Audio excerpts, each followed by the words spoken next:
This is unbelievable. I'll get us out of here before 10 o'clock tonight. Promise is prophecy. Just the way she left it.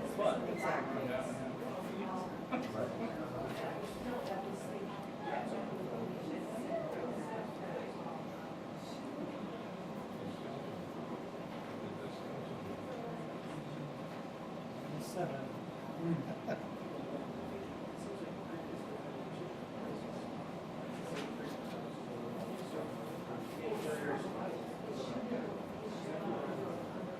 All right, let's call the meeting to order. Stand for the Pledge of Allegiance. I pledge allegiance to the flag of the United States of America, and to the republic for which it stands, one nation, under God, indivisible, with liberty and justice for all.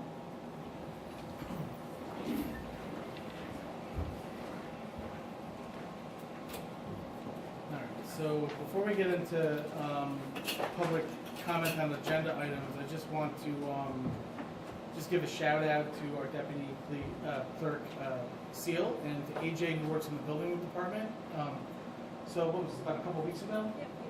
Yeah, a few weeks ago, Seal had identified there was this other, it was in what, Syracuse? So up in the city of Syracuse, we identified that there was free office furniture, a lot of it, and so Seal had basically hooked up for us to send up some folks from the building department to go up there and pick up file cabinets and all sorts of things that are going to save us thousands of dollars.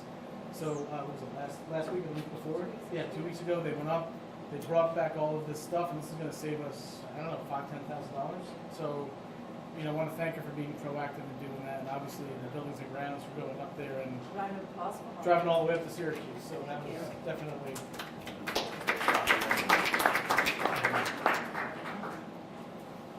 So, all right, public comment on agenda items. I know there's a lot of them, so maybe there's a lot of comments tonight. Sure, I guess let's start with over here, yeah. If you want to just get up, state your name, your business or your address, who you're associated with, etc. All right, thank you. Hi, my name is Jody Stein. I'm here with my husband Tom, Sharon Hyder, Linda Bloomberg, and Daniel Castle. We own the properties between 218 and 228. Am I right about that, Linda? 230. Okay, 230. She owns 228 and 230. Okay. We're 222, and Dan is 220. So, on Main Street. Yes, thank you. So, first of all, I appreciate what you did very much, because it really shows the way people involved with the town are thinking, and you made a great connection there. And our group is hoping for the same kind of help. I've informed everybody on this board and at the county and the state level that I could possibly think of, that we had, like many others in the town, suffered terrible damage during the storm at the beginning of July. So in our area, which Mrs. Hyder lives right next to Sandring Park, and going away from that on Main Street, and I've shared the videos with you and the pictures, but I have them in case you wanted to see again. Our properties all got flooded, and we're very well aware that, you know, the fix needs to come from two places. One being the county, so, you know, that's not on you, but the county has committed to me in writing that they will be working on drainage, and we hope that that ties in with the Hasbrook drainage project. So that's how this is an agenda item of yours tonight. Additionally, the drainage, the water, goes behind our properties, and we've asked, you know, via email, and thank you, Ms. Scott and Mr. Wojciechowski and Mr. McCarty for coming out, along with Tom and Sean and many county people. I'm sorry. So the water came off of Main Street, went behind our properties, and created like a vast ocean back there. And then my husband, who's an engineer, realized, wait a second, there's fill behind Sandring Park that used to not be there. And then speaking to Mrs. Hyder, we realized no one spoke to her or did any impact studies. back when that was created. And so the water was kind of like dammed behind Sandringham Park and couldn't get through from the back of our properties there anymore. So what we've requested, God willing, is an easement. We're all willing to sign off on that. We've submitted a letter saying that, so that way Sandringham Park could do something to help us get rid of that water. So that's why we're here tonight. Am I leaving anything out? No, I think the issue is as the water goes behind the buildings, there's nowhere for it to go because it's blocked. So there's a road that goes back to the cemetery, the old cemetery in the back of the properties, that they could somehow put a pipe under the road and just dig a trench to the gully by the Methodist Church, which is already a major drainage area. There's streets, there's street drains that go into there with, looks like 30-inch pipes. I'm not sure how big they are, but there's a lot of drainage. They could just make that water go into there and really alleviate the flooding, because the water comes down in the back and it's like the bottom of a cereal bowl. There's nowhere for it to go. They could just have an outlet. Easy. They could just dig a trench. And Josh has pictures. You can see where the water used to travel behind the park, and it's not able to go there anymore because of the fill. So I think that's it, unless somebody has a question. Okay, you understand what we're asking for, help with the back of our properties based on Sandringham Park. Thank you for listening. Yes, thank you very much. Thank you. Who, any other, I think those other hands out there? Sure. Greg Roby, 95 New Springs Road. I note on the agenda there is retained appraiser vortex source. Is this a new position or is this a replacement of somebody who has stepped down? Oh, no, that's, I'm sorry, do you want to answer? Yeah, no, this is related to a tax certiorari proceeding, so we need to hire this as part of, That's an expert Yeah. witness in litigation. yeah, that's basically it. So you got to that point in I know the Yeah. law, so you've Yes. gotten to that point where both sides have to do an appraisal. Yes, And so this is just relative to one case. this is just for, just retaining this person just for this one case. Yes. Thank you. Yes, in the back. My name is Joanna Doyle, and I'm here as a trustee to Sandringham Homestead. I think the town is aware that the building is in disrepair, and we would like to really get it up and running again. The fourth grade curriculum, we've worked with the school district in the past. Their fourth grade curriculum is local history, and we've had all of the classes come. It's very beneficial for the kids to see the history, where we've been. It helps them understand what has happened in the past and how they can affect the future. It's an excellent program. It follows all the guidelines. The teachers have been very receptive. So I'm here to say that rather than putting that on the back burner, we would like it moved forward. We possibly, I don't know, might get kids there in the spring. Right now, we can't let them in the building. Sure. The last time we were open was 4th of July, but we could only be open on the porch. We didn't let people in. But I believe that was when they counted like 150 people Sure. on the grounds. So, I'll get to that in a second when we get to the Sandringham Park. okay, Just to but real. that's what I'm here. I'm here to ask for that. No, thank you. Thank you. Yes. Yeah. Nancy. Thank you for all the information about coronal accident frequency. On the documents, is there a way that we could get, like the pie chart's supposed to be interactive, is there a way that could be interactive or not? That's Is it just a static for us to look at? Which is okay. There's no way, it's an application within the website, so there actually wasn't a print option. No, that's I okay. just screen capped what I thought was relevant. It was very interesting, and I thank you for all the information. It's funny that this showed up at this meeting because I was actually going to send a note out, kind of tongue in cheek, that somebody should come and sit on my porch and watch what goes on.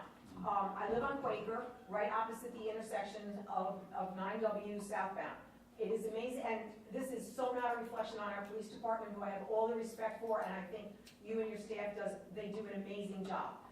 There's not enough police in the entire world to get all of this under control. I almost feel like DOT needs to be partners.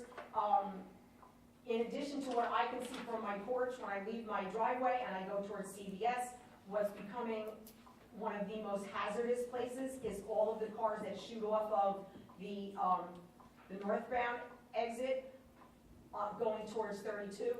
It's a big deal for them to even stop and pay attention to the stop sign, or if someone's coming, they feel that they don't have to wait. Cedar is also starting to be a little iffy.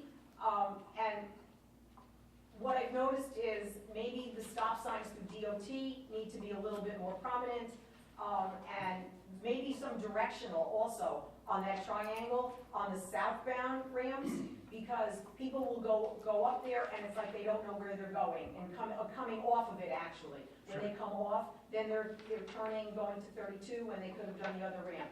Line of sight is fine because I've actually come off and gone to 32 off of 9W, and so the line of sight is fine. It's just a matter of obviously packing your patience. But I thank you for this. It's very interesting, and I know a lot of work went into it, but there's no answer other than to educate the public that they have to be courteous, and that's probably like spitting in the wind. But thank you so much, Joe. This is outstanding. Yes. Brandon Caloy, CSEA Union President.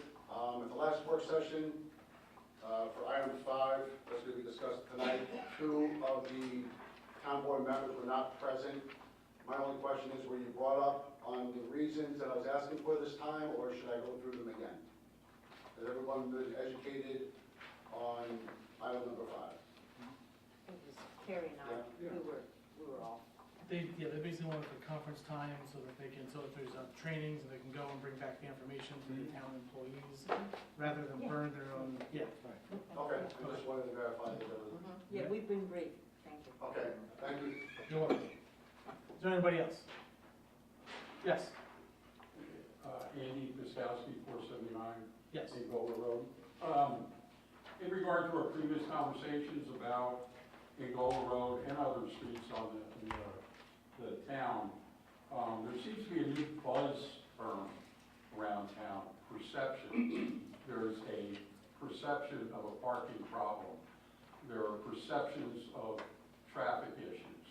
On Angola Road, I think it's a real issue. I think the biggest issue is the speed limit. You previously told me that we need a traffic study, and we can't afford a traffic study, or you don't want to waste taxpayer money. I have the form here, and it says the county recommends that an engineering speed study be signed by a licensed professional. I get that, and I really don't get the part where you're saying that we don't want to waste taxpayer money. I really appreciate you putting public safety first and foremost tonight. But further on, there's a lot of approvals for equipment. No offense, Tom, I know you need equipment, and you do a great job. But I think the town board needs to recognize what their priorities are. And we've spent countless hours, days, weeks, and months trying to promote a hotel by developers that are not always prepared and have, in my eyes, in my opinion, wasted time here. So I think you need to establish what your priority is here. Is it public safety and keeping everyone safe, or are we just prioritizing our interest in our taxpayer dollars on small segments, for the most part, that represent private interests, private financial interests? Public safety comes first, and I'll debate and dispute that with anybody, anytime, because I have a good background in it. Sure. So I'm wearing this down. I really, was very disappointed when people make comments like, you can't avoid hitting a deer. Well, I've seen many deer being hit on Angola Road. And if that speed limit was reduced by 10 miles an hour, you could avoid hitting that deer. Or the occurrence of hitting that deer would be less.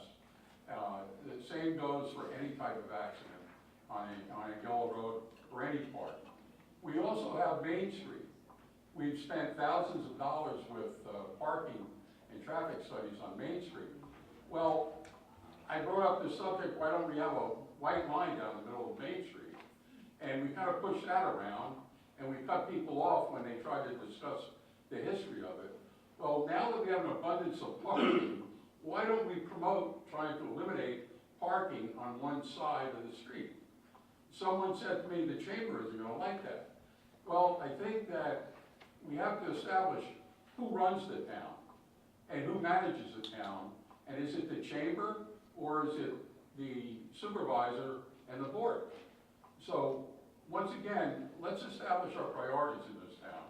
And thank you very much for putting public safety on Sure. the top today. So first what I would say is that public safety is front and center on my agenda, the thing I wake up in the morning and focus on, the thing I go to bed at night and focus on.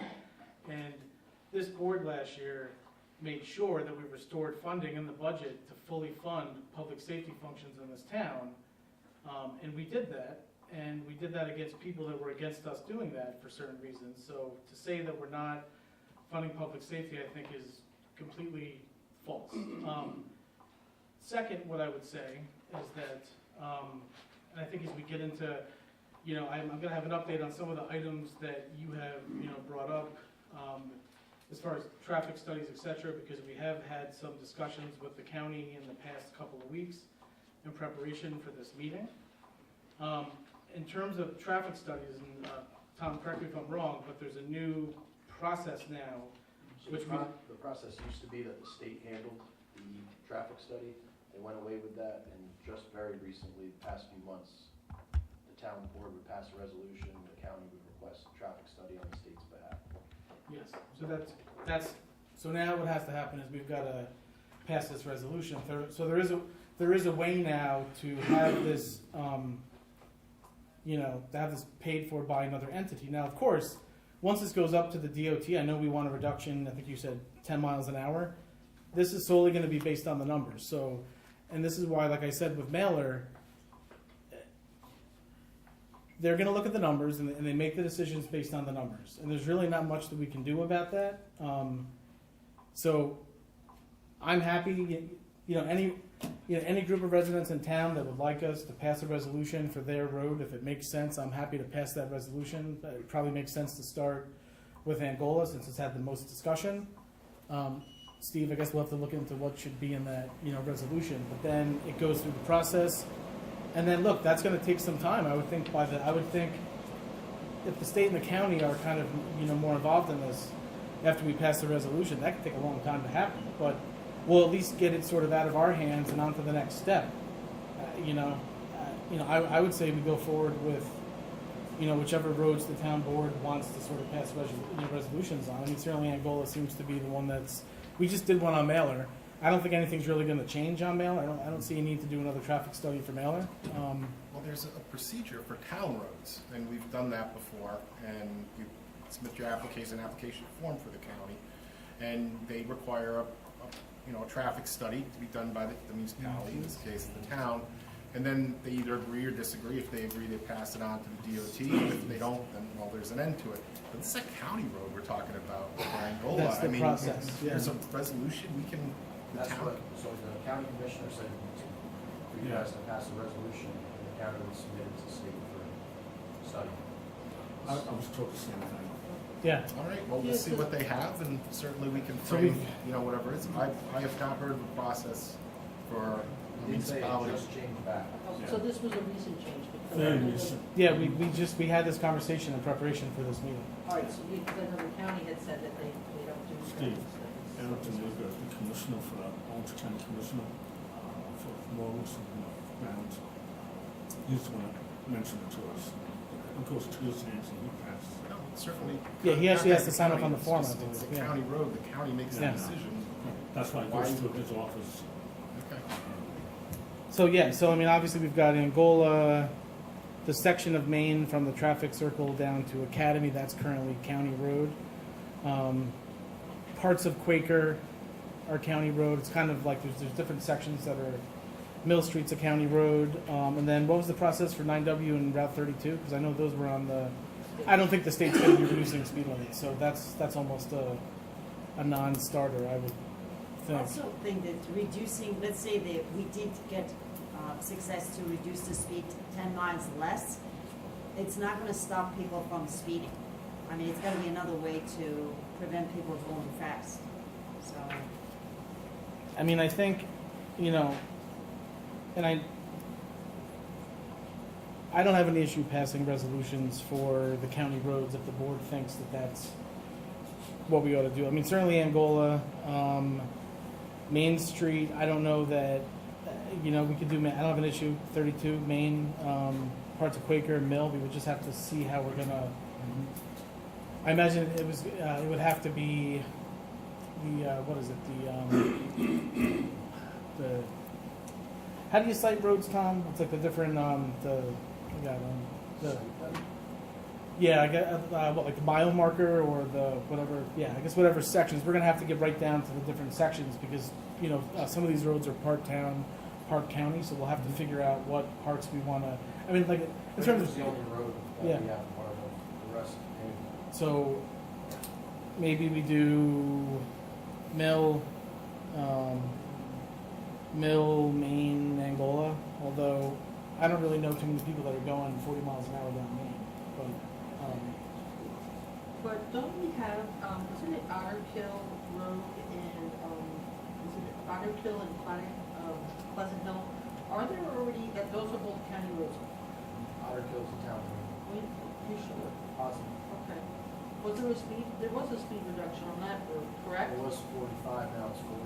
Okay, so it was, okay, It's the only town road close to that. the town, but there are no, those, okay, all right, thanks for that. All right.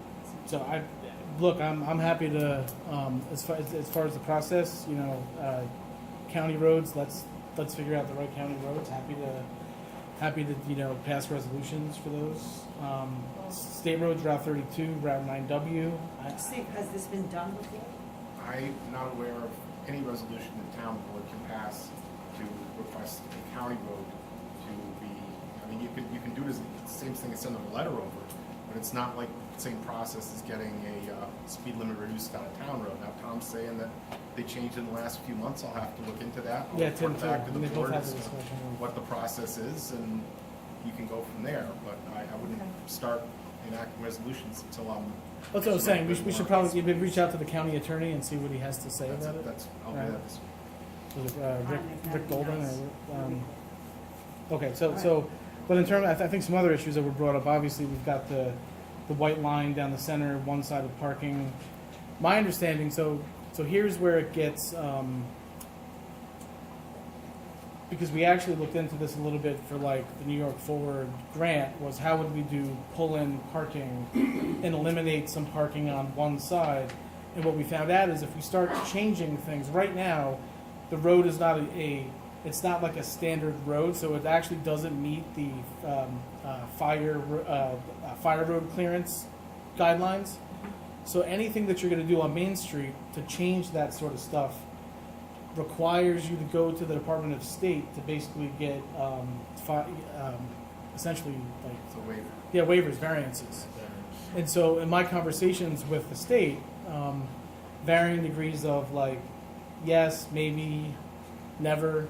It really kind of depends on the situation. So look, I mean, if there's a way to do, I mean, I do like the idea of doing like instead of having parallel parking, pull-in parking like this, so it's easier to safely pull in, and then maybe in sections. But it would require a variance from the Department of State because you would basically go, and I think it's what, 26 feet for the fire lane?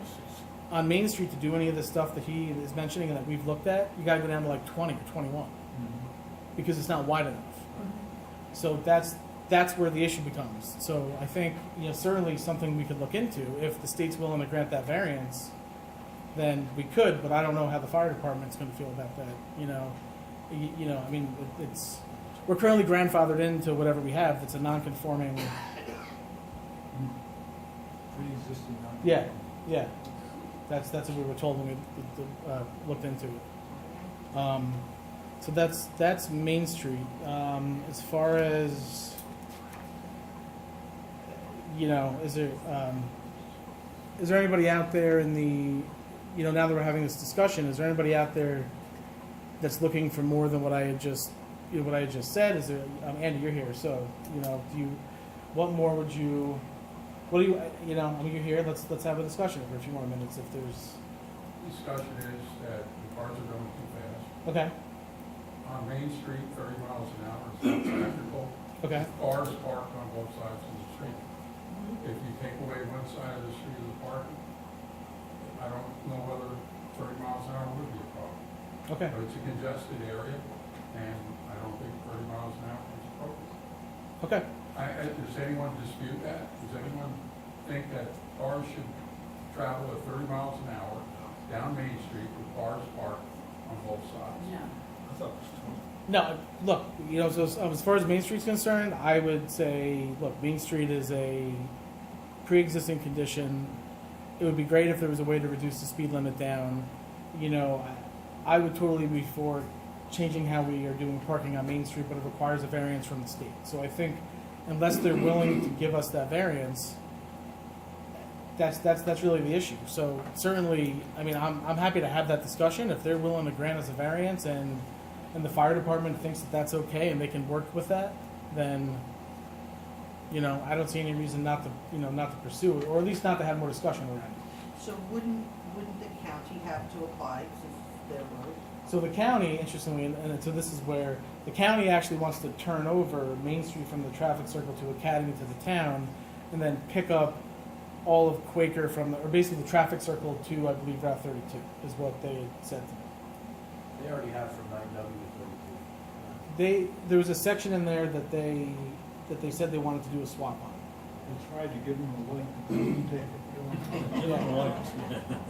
So, you know, and there's varying reasons why we would not want to take Main Street as a county road, which I'm sure the highway superintendent would be happy to, you know, go into. Maintenance costs, other things. You know, there's a lot of like concrete that's beneath the surface all the way down to where you have to, so the cost of maintain, you know, so it's one of those things that would be good to have, but it would maybe cost us a lot of money to have to deal with. But certainly we could talk to the, you know, I'm sure if the town was able to get the variance, I can't see the county standing in the way of us wanting to change our parking pattern on Main Street unless they had some major, so I don't think that would be a reason not to do it. I think if the state's willing to give us the variance for it and the community wants to change the parking. As long as it's not more non-conforming. Yeah. So I think we could, but it would take an engineer, I would think, to look into this. Yes, Andy? I don't understand what you're saying. You're saying that you were for eliminating one side of the street parking, Which, or you want to make angle parking on Main Street? yeah, I want to do, so we looked at angled parking is easier for people to get in and out of than the, you know, traditional, you know, having to do the parallel parking. So a lot of places, they do angled parking, and you could actually stagger, you could have some angled, you know, none over here. Like you do like staggered angled parking where you have sections on either side. Some sections will have no parking, some will have the staggered parking. In fact, I believe John Till presented us that when he was back when we were, what was this, in 20, yeah. So we actually have John Till, the architect, he had actually presented a version of this to us. This was in what, 2021 maybe? He did that? So, but anything we do requires a variance from the So state. you're saying one side of the street, you have angle parking, and the other side of the street, you have no parking. We'd have to have, look, So I'm not, angle parking would take up more space width-wise. yeah. Yeah, so how could you? You still have to- eliminate one side of the street. It's not as, so this is where you get into other requirements. So what you want to do is you want to have it so that, and I'm not a traffic engineer, so I really shouldn't be having this discussion, but we've looked at both, taking away one side, doing angled. Either way requires a variance.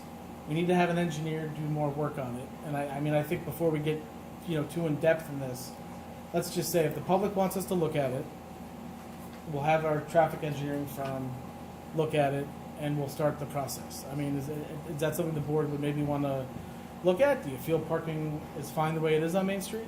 I don't. I'd like to hear more information from the county, especially with what's I believe Angle Park or Main Street or one-way street for that matter. I don't think two anymore. I don't think it's a wise decision. So I think, look, we could certainly have discussions around different ways, but those have been proposed in the past. Happy to, we could see if the county would allow us to do this, certainly, but either way it requires a variance. So we How can, far is the process of switching Main Street and Quaker with the county? How far is that process? they very strongly would like to do it, but we've not really gotten too far into the process. I mean, it's more one of those things where they want to do it, but they have a list of 1,000 things to do. So eventually, when our item gets up to like the top 10, they'll start talking to us about it. That's kind of. But every time I run into Eric, he mentions it to me. Yeah, So that's. When's he doing the bridges? yeah. Tell him when he's doing the bridges. Bridges next year, probably March or April. They had to I think I've already gone into this, but they had to I know, rebid but them out. that's what I was saying. Yeah. When you do the bridges, we talk. Okay. Is anything else on public safety? No, I mean, I'm happy to put it back on next month if there's more that we want to continue on this. I mean, I'll keep it on as an ongoing topic. That'd be great. Sure. All right, I can do that. All right. Sandring Homestead update. So, okay, so let me get into this a little bit here. So as you know, we had, back prior to July 4th, there was what we thought was mold. That was tested. It was sealed off. I apologize, you asked for the report. He was back in there in the last 2 weeks grabbing all of his air scrubbers and all of that stuff, and he's actually going to amend the report based on some additional observances that he has. Oh, so he doesn't, so you don't have a copy? I don't have it on me, no. Oh, no, Yeah, oh, yeah. but he did submit He's- a report. Yes, he's going to amend it though, because the situation has maybe changed based on his observances, and we have to, but I'm gonna get into the, Okay. so, he's got to amend his report, because now it looks like, since the July 9th storm, and then we had, 4 or 5 or 6 2 or 3 inch rainstorms, so we've now had, J. Beers and Company, John Beers, who does this historical work for, what is it, New Windsor? Right? He's been up there, and he has looked at it. He can actually, he has done some investigation, and basically, up where that, mold is, that, up in the dormer, that's gotta be ripped down. It's gotta be cleaned out. He needs some sheetrock, let me just go through this here. So basically, we've got, cedar roof, sheetrock, plaster, drywall. Yeah, flashing. I mean, it's basically about a $2,000 job to fix it. That's what he believes at this time, and that would just fix that one. So he spot. looked at it already? He did, yeah, right, Tommy? He's been over there. He was over there, in fact, today or yesterday? Yeah. Yeah, he can actually. Nobody put a top on that, because we've got heavy rains coming in tonight and tomorrow morning. And, so the leak is there, and it's gonna continue leaking. The pond's gonna magnify until they put a top on that. I mean, was it tarped in the past? There's no top on it. It's been leaking since it was put in. What's that, Tom? It's been leaking since it was put in. It's been fixed by Yankee Construction 4 or 5 times since I've been here. He's been up there. It's a directional rain issue.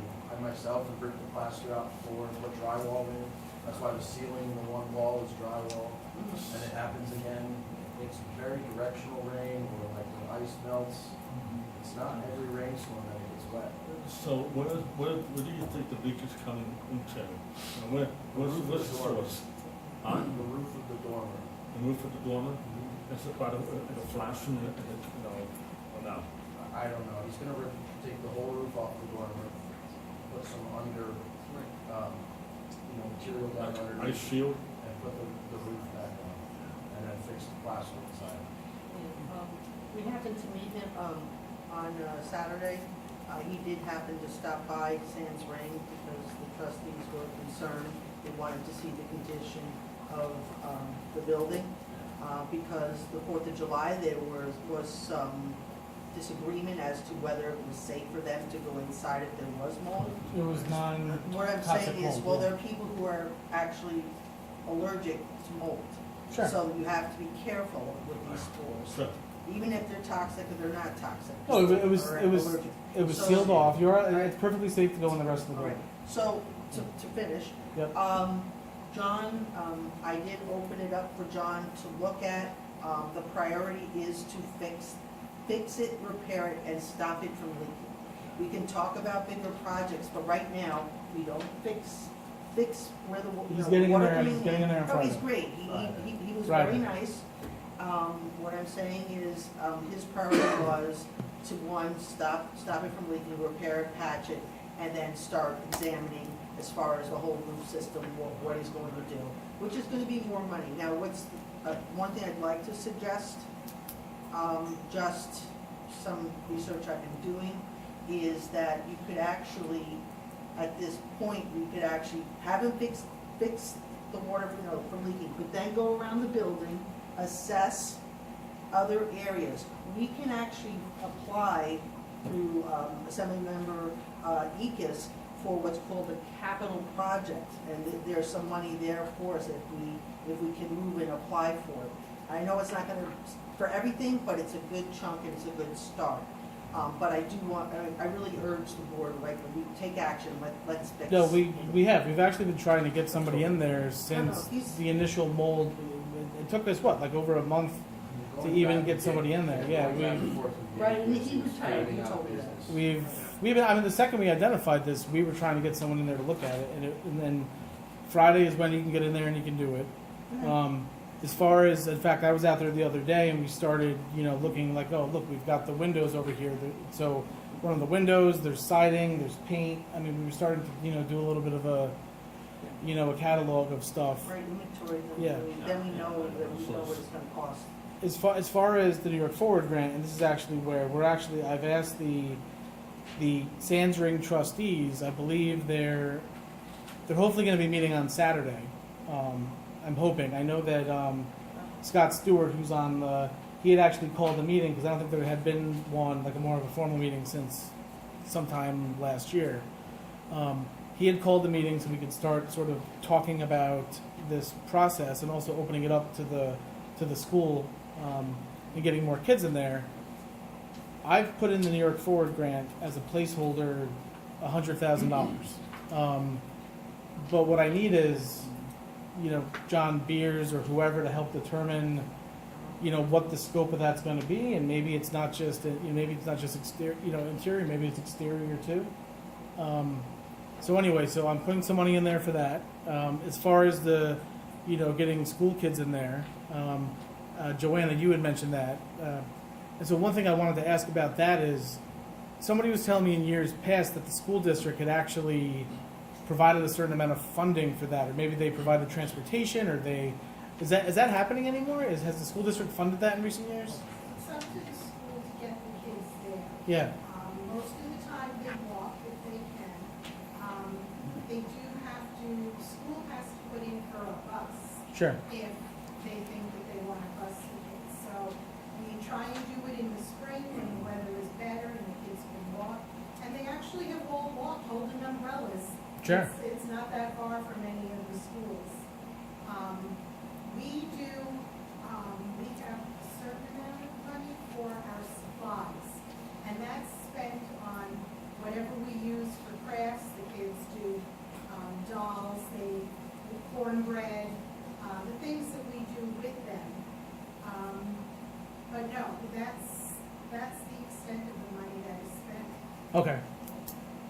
So the other thing that and this is something to, also as part of the New York Forward grant, there's a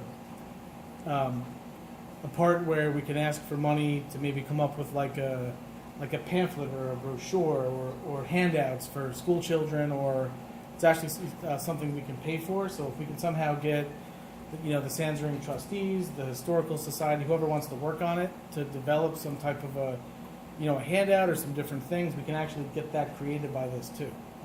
That's something that's allowed to be created. So that's something I'm trying to get, funded for this as well. But I think the point here though is that the state, even with, and I don't know if the assembly member said this, but my experience with these capital grants is they want to know how you're going to operate it and what money you're going to put into it. And they don't just want to fund things that are not going to be used or are not going to be maintained so we have to come up with like a, I with a think plan. because of its historical use and its educational purposes, right there, that's qualified. That building's Well, part of a new store, New York that's- State Historical Yes, Society. it is. So, I mean, that's It's correct. a historical building. I think They- it yeah. should open to, given, let's say we did get the grant and we repaired it fairly decent, we should open and could even sell tickets and, have people come and visit, not just be for the public school fourth graders, but also the residents can. Yeah, I mean, I'd like it to be go open inside more. and- So maybe once we get the school kids back in there, it would be good to have it open more. I mean, that's a good long-term goal, Yeah, but of course. you also have to have people, volunteer and actually man the place, because there's historic furniture, archives, documents, so it's just, can't be open, just, it has See, to the be. town of No, Mystic- it can't just be open to the Mystic in public. Connecticut, I Yeah. believe it's Mystic, Connecticut, has very beautiful cottages, not just one, like several. And people do go buy tickets and go through the little homes and, learn history and also inspect it for pleasure. So Okay. it's done in the other towns and states. So I think that's, fingers crossed that when we rip it open, everything's going to get fixed on Friday. Certainly, if that's, So is John Beans working on Friday? you Is can that- come on Friday. This Yeah. Friday? Yes, you'll be there on So Friday. That's the first step, to Yes. start the leak.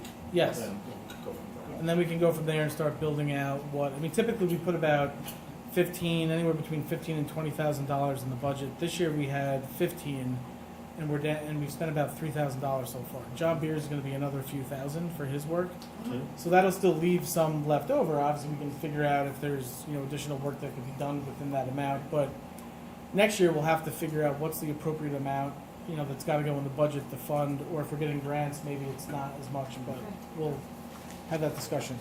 All right. So next up we have use of town property policy discussion.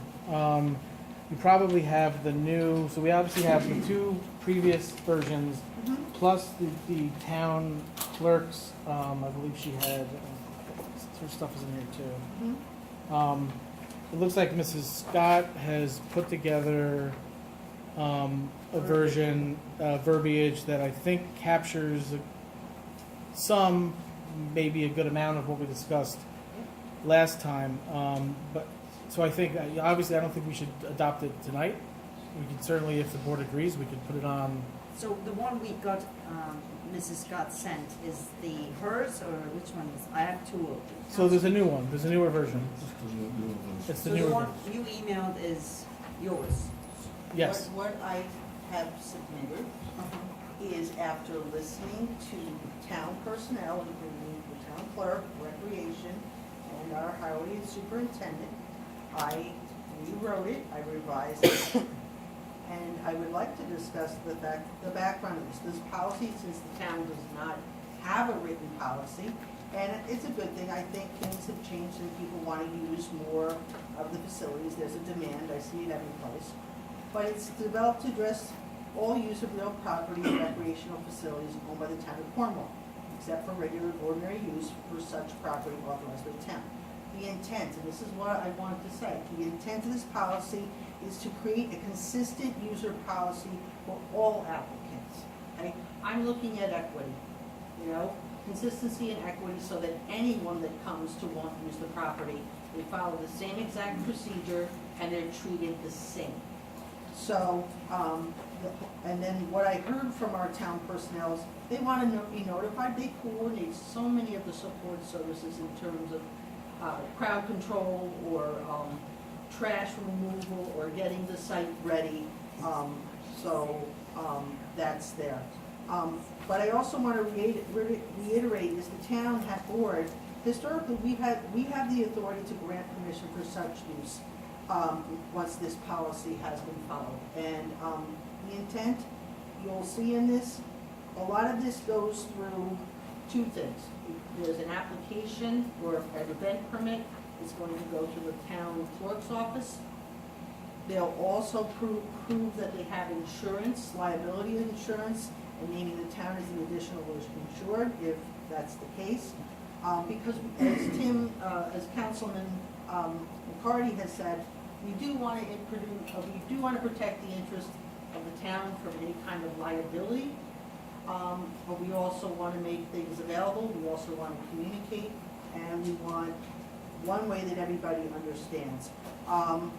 I outlined even more, talking about recreation in terms of Munger Cottage. If it's through their programs, they have their set procedure, and a lot of the use of Munger Cottage is actually handled already by the town clerk's office.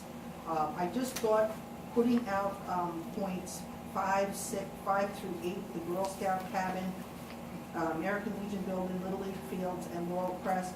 These are properties that have specific use, and the Girl Scout cabin, the American Legion, these are buildings that basically are used by those organizations. And again, we want to actually protect those, not only the activities, but also they have materials in there as well. And we want to make sure that it's being respected. The Little League fields, I did have some conversations regarding Little Leagues. They did talk about, as far as it being used exclusively for facilities, but all other uses shall require prior approval from the town board after the clerk verifies, again, applicant's submission is complete. So if there's gonna be like a men's baseball league, right, they'll fill out the same application as everyone else does, they prove they have insurance, and it comes before the board and we approve it. It's then known that that field is used, and we obviously we're going to talk with Little League, since they do a lot of the work, and it can be done.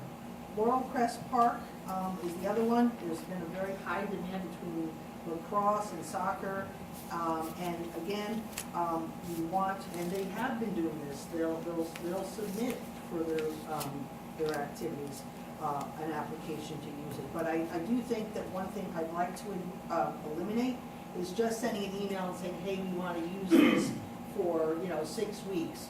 They really should go through the same process as everybody else. Fill out an application, provide insurance, and again, it's an easy way to communicate how these facilities are being used.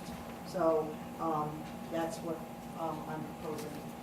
So what I would just, I think So the part that I'm a little not clear Sure. is, Sure. for all of these sections, if the town clerk, when the town clerk verifies it, and it's not one person obviously, why does it have to come before town board? Because We have more important things to do. No, we do. We have to actually protect From what? the town from liability. Protect from what? Councilwoman Michael Rossi, our duty is also to protect the interests of the town. It's also to create a consistent policy where everyone in the community is treated with equity. Okay, so That's I what the get that. point of this. I respect what your opinion is. That is the intent, and that is why this is written the way it is. yeah, I mean, I mean, I see what you're saying, I respect it, however, please bring an example, protect from what? Any kind of liability, if there are people Like, that. has it been any incident in the past 2 years that somebody was It's not about playing? 2 years. This is before, there has never been a town policy. This will. It's protect- fine, I like the let me- town policy, I like let me the town finish policy, this. but it doesn't have to But come if before we the don't board. have a town policy and something does happen, then are we protected? I think that's council. You use So- the word protection, and I Right, get from that. being sued. Yes, I have insurance, Right, you do. have insurance, everybody has, this room has insurance. Well, I don't have Okay. insurance if I'm gonna come on town property. okay, No, so, no, so I don't think this is Right, but I'm just, productive, I think, no, let's, just saying that, what is the example? I I'm just think- trying to discuss it. look, I think what I We need to respect have her a, opinion. we I'm need to just have a trying policy in understand. place. I think every board member should look at this policy and they should write down what issues that they have with it. There's certainly some verbiage in here, like, you know, what's the definition of outside of regular and ordinary use? That could be pretty, so, Right, well, yeah, we have even some examples tonight that are on here. We So- have people sending emails for a men's soccer now, right? So if they filled out the form and you knew that it was a league that was being established by recreation, that's great, then we have something to approve of. So I But think- someone's just gonna come and- the only downfall, or not downfall, but the only sort of, I think, shortfall of this policy is that, yes, there are times when, for instance, Cornwall United Soccer, they did come to us and they got approved to use it, but another field fell through, and we only meet, you know, we don't, and this gets to the point where if the town board has to approve everything, I don't wanna be calling 10 special meetings a month to approve the use of facilities, so Exactly. there has to be a way to, or like the men, you know, like the men's soccer league, you know, something fell through, and if we don't approve this for them, even though they have insurance and they'll give everything, they've now lost a whole month of their season Right. because so I guess that's what I'm saying. How do we Okay. accommodate for last Well, minute well, things that right, happen? I agree, but if you are going to use town property, there are guidelines, and you do have to actually apply in a timely manner. You just can't say, oh, by the way, I'm having a soccer tournament next week, and we want the town to award it. That- Sure, they There, can- there has to be, there has to be some responsibility on the user's part as well. Sure, and they already And told that's me. why I've written it the way it There is. is responsibility. Well. We that's have to why have the a, policy. Any, Yeah. any sports organization or group, they must by law have insurance. Right, but And if also the somebody- school district, they actually have to fill out, they wanna use school property, Correct. they have to fill out a form for use, and the board has to Correct. approve it, am I When you, correct? when you say. So it's the same thing as a Board of Education. Why does the Board of Education do this? They do this to protect any liability of anything that happens on their property. The That's the town- whole idea of this. okay, The so- town in the past, to my knowledge, hasn't had an incident that been sued or anybody got, But that's not the so point. you keep saying We need to protection get though. You a use the policy. word protection and then you don't explain. okay, so, all right, this is not productive, so, Councilwoman Michael Rossi, the bottom line is, think about the people out there that looked for their homeowners insurance policy that supposedly in an event of emergency that happens to them. So say, okay, I don't really care about protection, so you know what, I won't get homeowners insurance. The town has an obligation to protect the interest of our property, to actually avoid any kind of litigation. That is our duty as elected Correct, officials. correct. No, please, So- allow me to say one more thing. You say town property, the town property is the taxpayers, if the park, the facilities that we have, they. I will you make a and I- motion that I make a motion that we'll table this for next week, but what I'm going to do is, I want to vote on this. I do not want to get emails asking to vote on allowing people on properties, because I do feel that's a violation of town, right, the open meetings law. You can't ask this, because then anyone could just email, say, oh, by the way, I want to use the property on a Saturday. We can't do that. The school board doesn't do it. In my business of education, you just don't do that. You actually have to follow a procedure.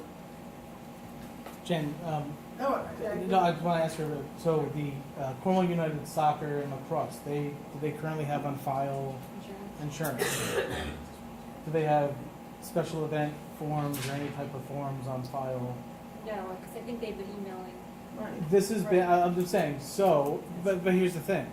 We don't have, there's never been, so I get your point. We did agree at the last meeting that we were gonna create a form that was gonna be used by everybody and that it was gonna go through the clerk and we were gonna have insurance. So that should be no surprise on here That's because fine. we all spoke I about just this don't want it to come and before we, us, that's Well, all. we- you are one vote. and we And agreed. if the rest of the So, board decides that they don't want it, that's fine too. so what But I strongly ask for the support of this board to actually do the right things and There actually should be a listen to the public policy. hearing for it.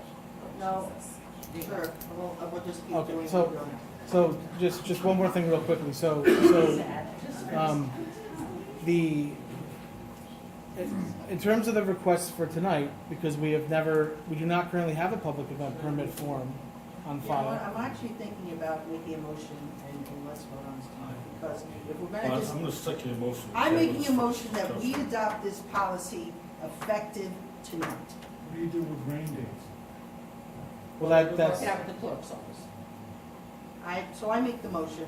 Well, You can you not do can that. make the motion when we get to the special meeting. Oh, We all really right. shouldn't do it in an Oh, order. I thought, because it's not on, it's not. yeah, on the agenda. I think we should actually table this. Well, Look, I disagree, because if this is what we're gonna do. I agree with a lot of what is in I'm glad you do, that's good. here. So let's- But here's the thing.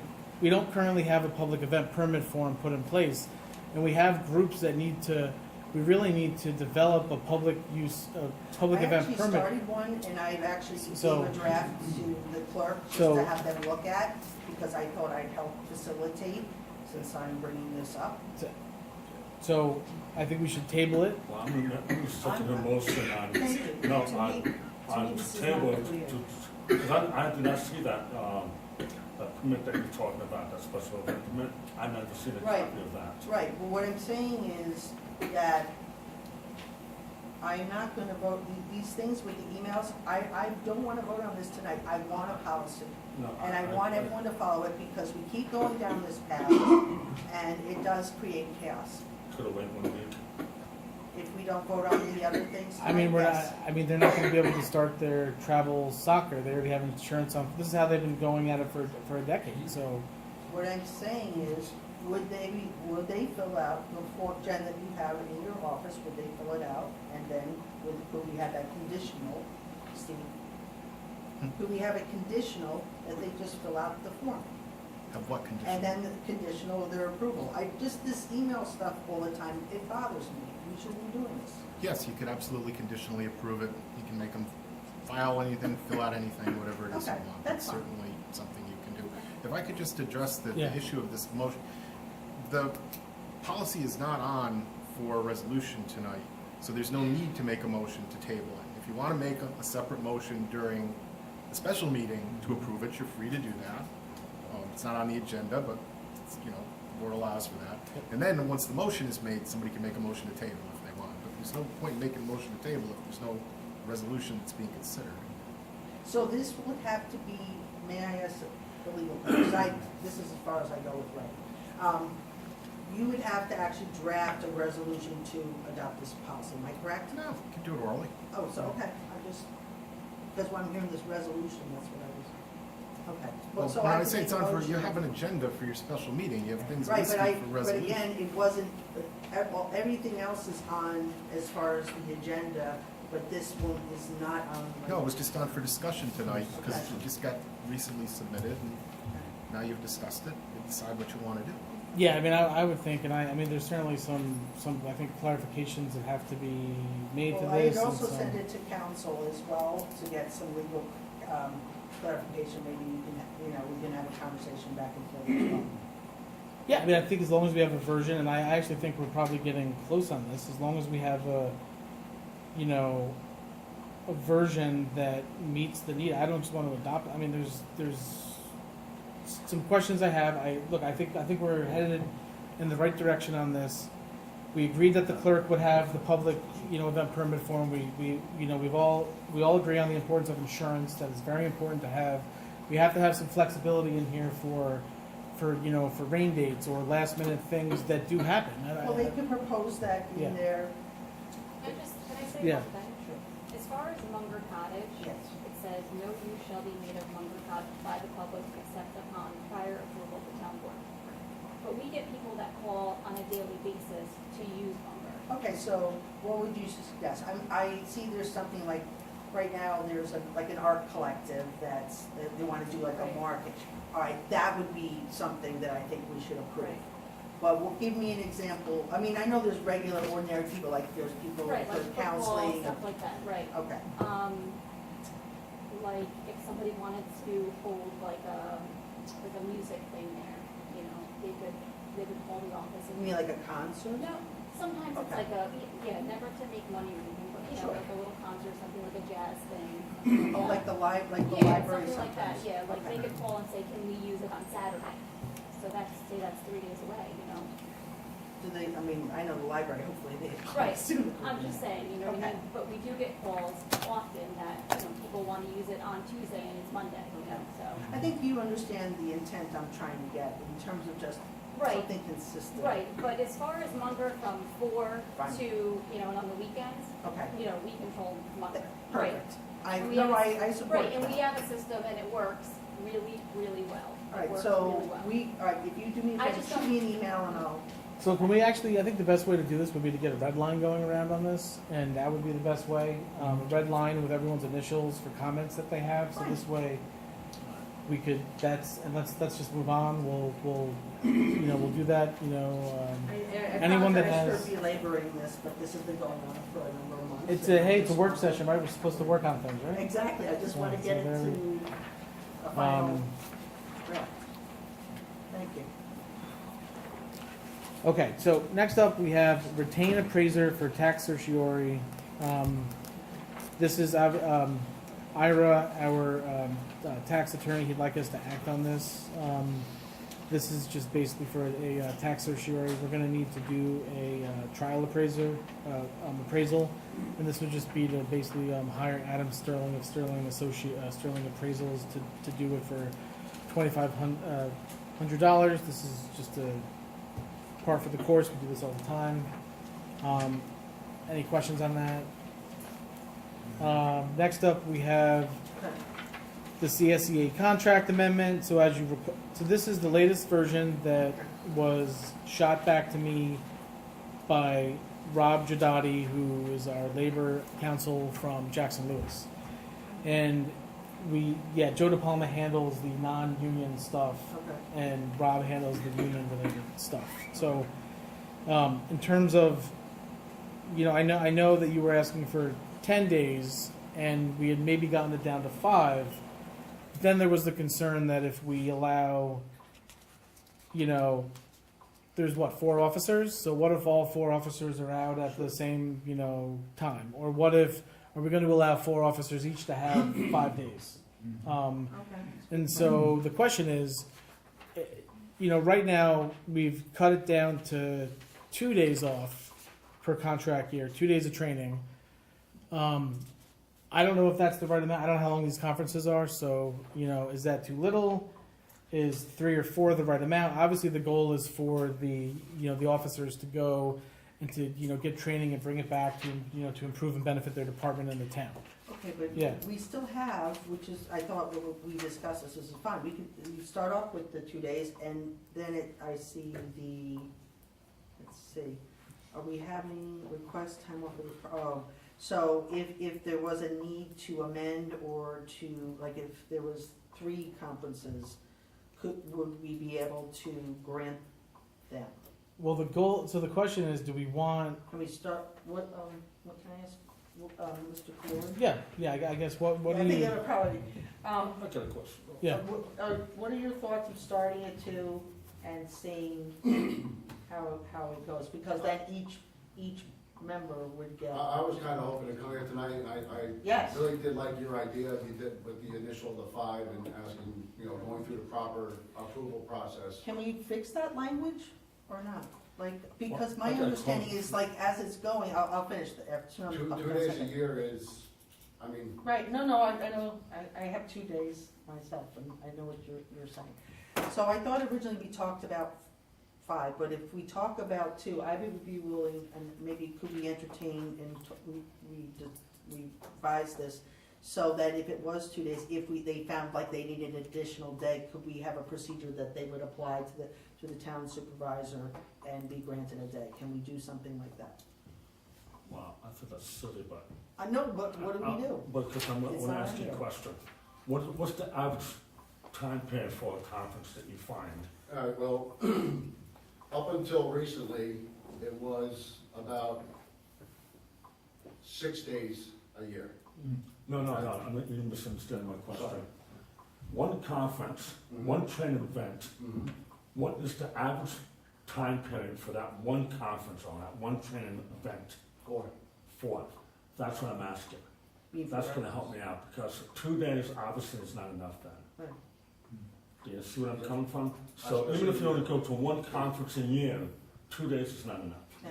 If it's There's after some four, spring, and then you have to the talk, fall. and then you have to talk about travel time, if it's out of state, I don't know if it's out of state or in state. Travel time, I don't believe that we have to worry about town board would have to worry about that. You know, obviously would be considered in that. If I have to go to Monticello, it's an hour away. Oh, well, no, so most of the in If I gotta state. go to Buffalo, it's 6 hours away. Okay, so it's in state. Yeah. I'm just, All in state. excuse me, most No, of my it's okay. conferences I did in my Information job is are all worth not in it. nation. Yeah. You know, so I understand, I got it. Yeah. So it's all in the state, so roughly, so you really, ideally, 4 days is about the average for Correct. one conference event or one training event. Correct. Okay, so, I'm here to hopefully, something we can build on, something we can Yeah, talk about. Again, as I stated at the previous board, I love my membership. As union president, it's my job to educate them and make them the best employees possible. And I am using my personal time, I have used up my vacation and personal time to get the training, because regardless of what it is, I'm gonna do what I have to do. yeah. And I would rather have this conversation than go off the books.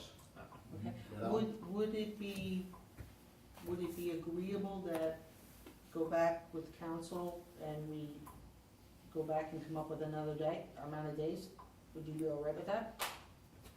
Well, again, 2 I know weeks- this is red line, so I know like this is not final, but I was surprised that it was only 2 days myself, so. Yeah, because I know at the previous one you said 5 with, obviously you talked. We started at 10 and I said, why don't we do 5, yeah. Well, that's what you do. I said, you Meet in the negotiate, middle. right, exactly. So, yeah, so it sounds like if 4 is the average, it's 4, not 3, but I guess. 4 is the average Okay. conference, and, if I gotta use my time for the other one, I gotta use my time. So what about the idea of but here's the thing, we have 4 officers, so I guess this is sort of what got raised was, are the other officers, are we having this burden of having employees out of departments only on one? Is there ever gonna be a time where, and I don't know the answer to this, but obviously we have, Diane's in the building department, Phyllis is in recreation, 2 of you have Doyle and yourself, so there's 2 guys in the highway department, 1 in building and 1 in, rec.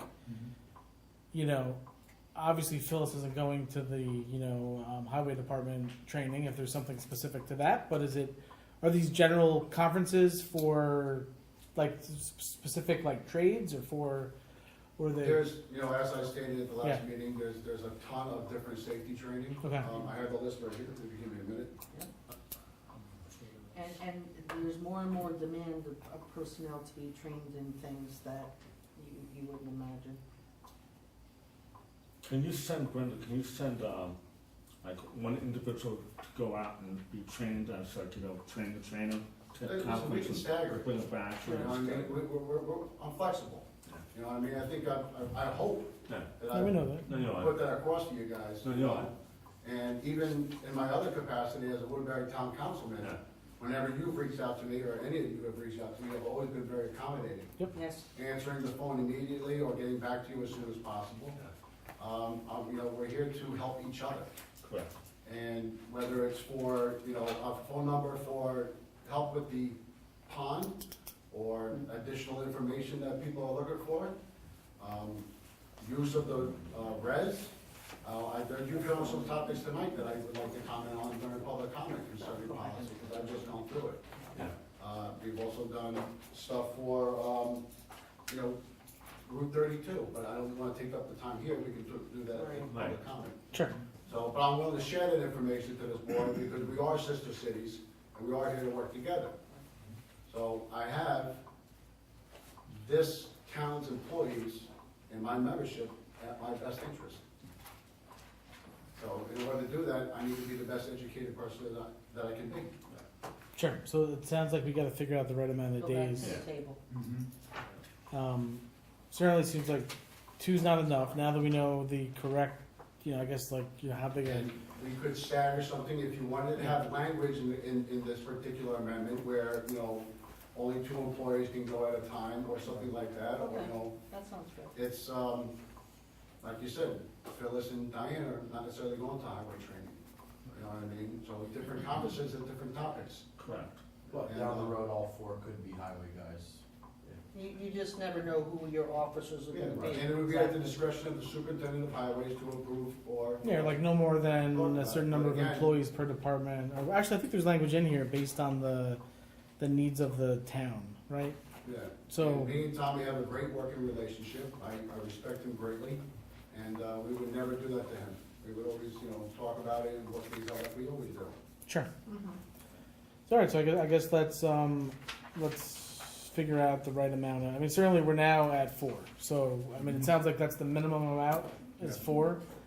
And we gotta see how much more the board wants to come up from there and if there's any additional language. I So- think if the board was interested, and if you wanted to go back to Councilwoman Scott's original suggestion, we could put language in there that would keep it from all 4 of us being out. 2 officers at a time per conference or something like that. Yeah. So if that's your concern about all 4 of us being out, if you would like to include some language to stagger it, That's actually in there. It's the town supervisor maintains the right to deny such a request for staffing or other operational reasons. So that's pretty broad enough to allow. it works the same way with vacations. So, And you can maybe have it like not to exceed 5 days, yeah. All right, so back to the drawing board. okay, well, we're up to 4 now. We can Okay. figure out the right We're getting closer. number. We'll get this in place. All right, thank you. Thank you. Thank you. Okay, right, next up, we've got the NEMA building condemnation. So we need to, I hope all of you have looked through this, you know what building I'm talking about, Yes. right? Yep. We've been through this process for, that Tamara Lane garage that we condemned earlier this year. That was since taken down. This is obviously, I'm sure you've seen these pictures. So basically, the building department, now that we have, now that we're more staffed up, we have a full department. We're now, John Hand is out there. You can see he's very active. We've got, property maintenance violations. We've got others. There's going to be probably more buildings or parts of buildings and structures to be condemned now that he's getting out and getting a good look. He's finding stuff that needs to be taken care of across the town, and he's doing it, which is good. So obviously we've got Wright Hall, which is 2 Faculty Road.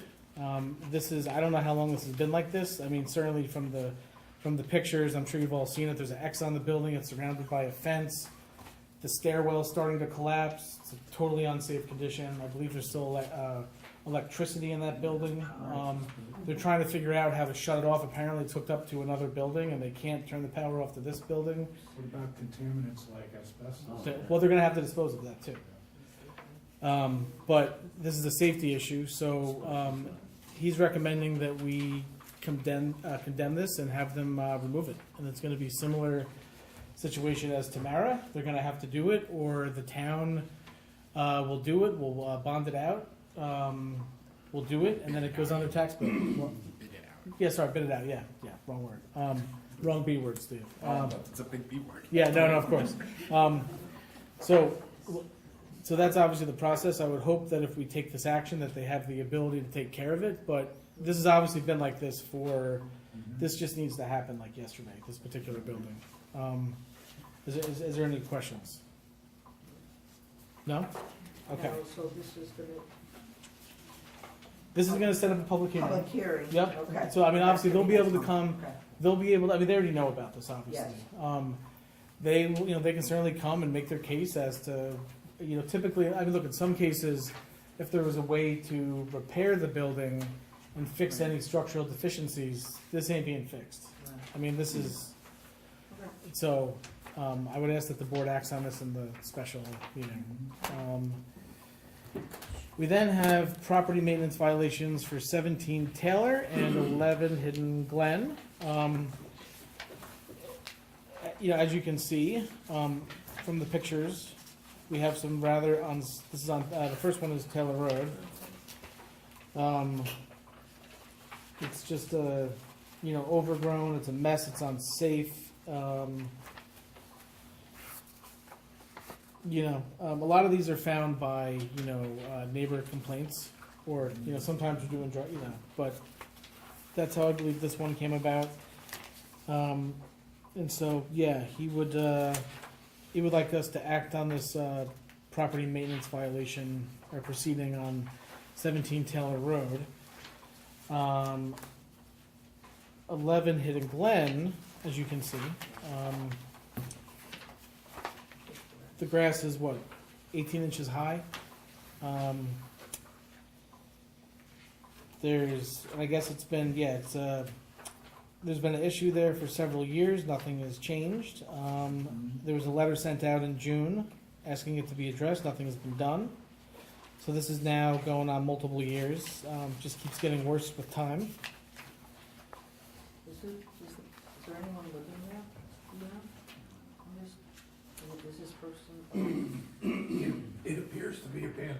Yeah, that's. Okay. Thank you. So. Yeah, this was a little different.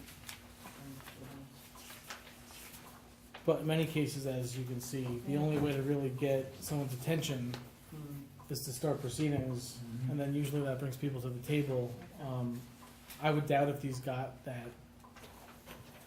that far, but I would also, I would ask the board, act on these property maintenance violations tonight as well, unless they feel like they need to go out and take a look or do anything.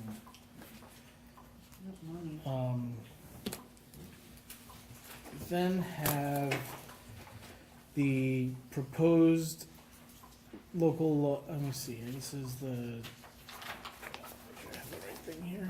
Okay, we have the proposed local law ARR and GC district zoning changes. The first part of this would be seeker, so we would have to declare a negative declaration. And then the second part of this, if the board chooses to act, would be to actually adopt the local law. And before we, you saw that the planning board, basically, they sent a letter, what was that, last week? They voted 5-2 in favor of this. The county didn't see any issues with this. The only thing that, has been raised by Councilmember McCarty and I had a discussion earlier today about the idea of whether or not we should include something in there relating to requiring municipal water and sewer for hotels, or for, I think if we were to do this, we already have the bed and breakfast inns and other inns in ARR. Those currently do not require municipal water and sewer. So I think whatever we craft, we'd probably have to be careful about how that's gonna, are we gonna, sort of require, like if you're building a 10-room hotel or a 10-room bed and breakfast. Well, I'm sorry, Yeah, do you yeah. mind if I just, Yeah. because there's been, I think, some misunderstanding Yeah. on this particular provision of the draft local law. The draft local law to amend the zoning code allows hotels only as accessory uses to recreation facilities. And even then, as far as the recreational facilities, the bulk requirements, the ARR, still apply. So the hotel would have to be accessory, clearly secondary to the recreational facility, and it would be limited by the height requirements of the ARR and all the bulk requirements as far as setback, lot coverage, and the like.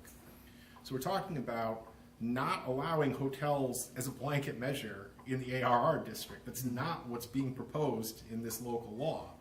Only allowing hotels as accessory uses to recreational facilities. Now, I understand Councilman McCarty's concern as far as that goes. Generally speaking, you could use a well for a hotel. You could set up a large septic tank for them, particularly given the rather diminutive size of the hotels that you'd be talking about as accessory uses to recreational facilities. So if the board was inclined to add a provision to the local law to say, you can have hotels, but only as accessory uses to recreational facilities, only subject to all the bulk requirements, and then say in addition to that, and you have to be on municipal water and sewer, that's fine. But what it would require is renoticing the public hearing. We'll have to draft in that additional provision into the local law. There'll have to be a further submission to the planning board, because it is a substantive change to the, when I say submission, I mean referral for review and reporting to the planning board, because it is substantive change to the local law, and a further submission to county planning. So you can certainly go forward with this if that's what you want to do, but understand that you're gonna have to renotice the public hearing and make these additional referrals before you can act on. So what I had, Okay, when you, I don't know, I have something to say.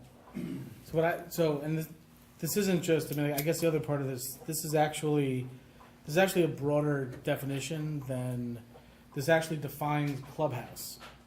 So There's if a you, provision in there for that too. Yeah. That really, well, what I'm saying is, so like if you look at what, let me just pull this up here. Hang on a second. Let me pull this up here. Okay, so if you look at the section where this would, I think it's section 3, subsection 2. This is where you're basically amending the table of general use regulations in the AR district to revise paragraph 11.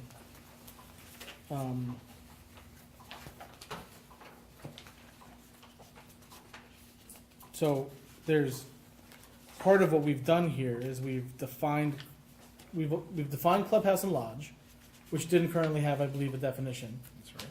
And the definition of clubhouse and lodge was, you can see what was put under that definition. And then after we define that, we go on to add as the permitted accessory use, basically the definition of clubhouse or lodge. So we're actually doing two things. So the question is, are we requiring, would it just be the municipal water and sewer applied to hotels, or is it to everything that's under that definition of clubhouse or lodge? Because those are different You uses. can draft it either way you want. If you want to draft it so that hotels are the only ones, which to me would be the way that would make the most sense. Yeah. To require it for hotels, you certainly could do that. If you want to draft it that it includes everything, you can do that too. Well, in the alternative. Yeah, and then I mean, so assuming that we want to, or rather, if we decide we want to go forward with adding that, there's the, do we draft that as a standalone amendment to the local law, and we introduce that next week, schedule a public hearing, we still put this into place, introduce this, schedule a public hearing, because if we have to go back and start from the beginning, we're kind of holding up What are we, all of this zoning for many, for many months. Oh. Yes, are you ready? yes. So, one of the things we had discussed in the public hearing, I had made a request that we'd actually separate these three proposals, and now I see them, they're lumped in together as one. I want to ask the board a question. How many of you watched the planning board video that took place on? How many of you have read the minutes for the planning board?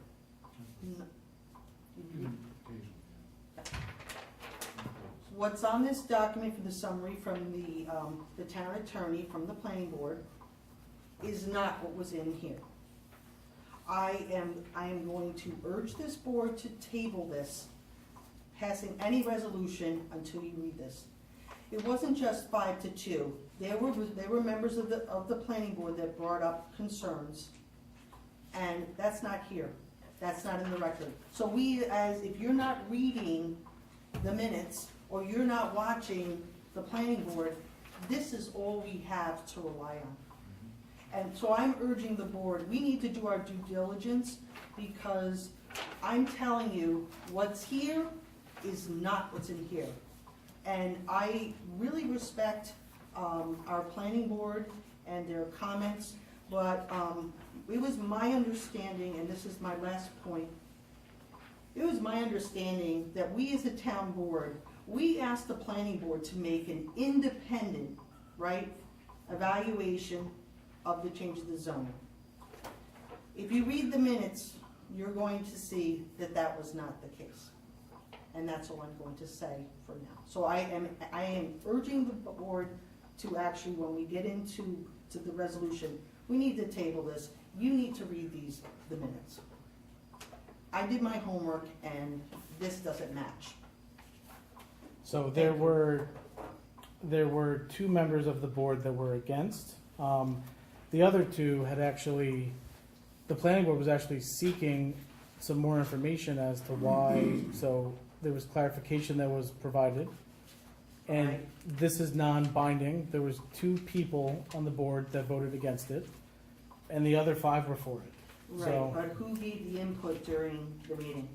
I was asked to by the planning board chair. No, actually. No, I was want- actually. I want the board to read the minutes because you were there to answer questions, but you actually interjected after the first 2 members of the planning board raised concerns about the changes. I was asked to answer So I'm questions. just asking the board to go back and read this because that's not what happened.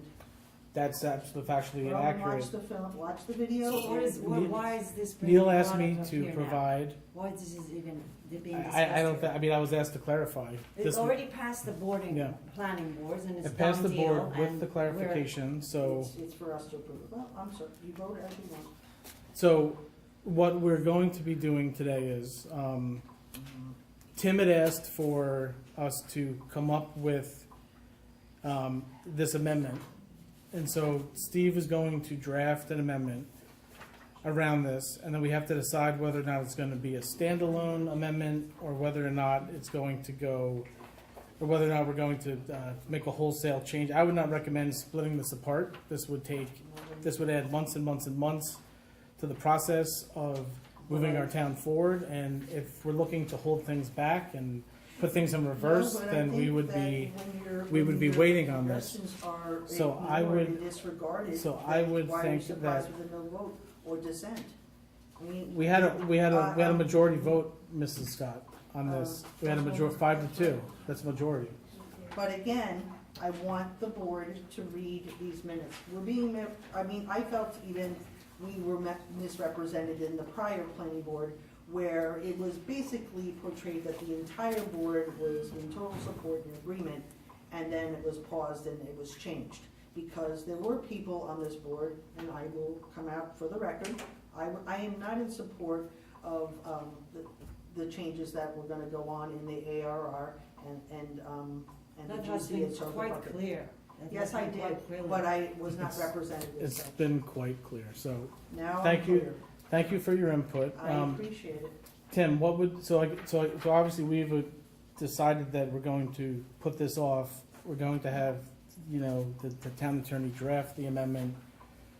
Your concern was basically, that we want to, make sure that we're keeping, certain types of facilities in town in the right places with certain, resources and municipal water, sewer, et cetera. Yeah, after meeting with the building department and discussing the usage of that facilities, such as i.e. the clubhouse, hotel, boutique hotel, i.e. golf course area, they recommended, that the usage will be have to hook up to municipal water and with municipal wastewater, which kind of like you have to have a sewer line and a water main in front of your lot to do such as that. That would take away a lot of the people that are thinking about in the back of their minds of AR sections out in Thornhill, Mine Hill, Middle Springs, Mountainville, other areas, and I've talked to many, many people over the last 2 weeks on both parties, and it's a great concern of everybody, Yes. not just one party or the other. Everybody has a great concern about this. And so, the golf course, something needs to be done with it. Yes. But it cannot stay the way it is. No, but if we Because, define clubhouse. I'm just for speaking Sure. first. It cannot stay the way it is. If it stays the way it is, I'll bet you down the road, a year, 2 years down the road, to throw a lien on it. If it goes to Orange County Circuit Court, it may go out to, open bid to like whoever wants to auction, whoever wants it. And the towns could be stuck with, Absolutely. people that we don't, The only way that we can assure that, developers that we may or may not want here, so I think, when I spoke with the buildings and the department and stuff, I like the ideal of doing that because it's gonna You know, if we have a buyer, I don't care if Mickey Mouse wants to buy it. That has no bearing on the factor with me or a lot of other people. The thing is that two things need to happen. We have 0 fund balance.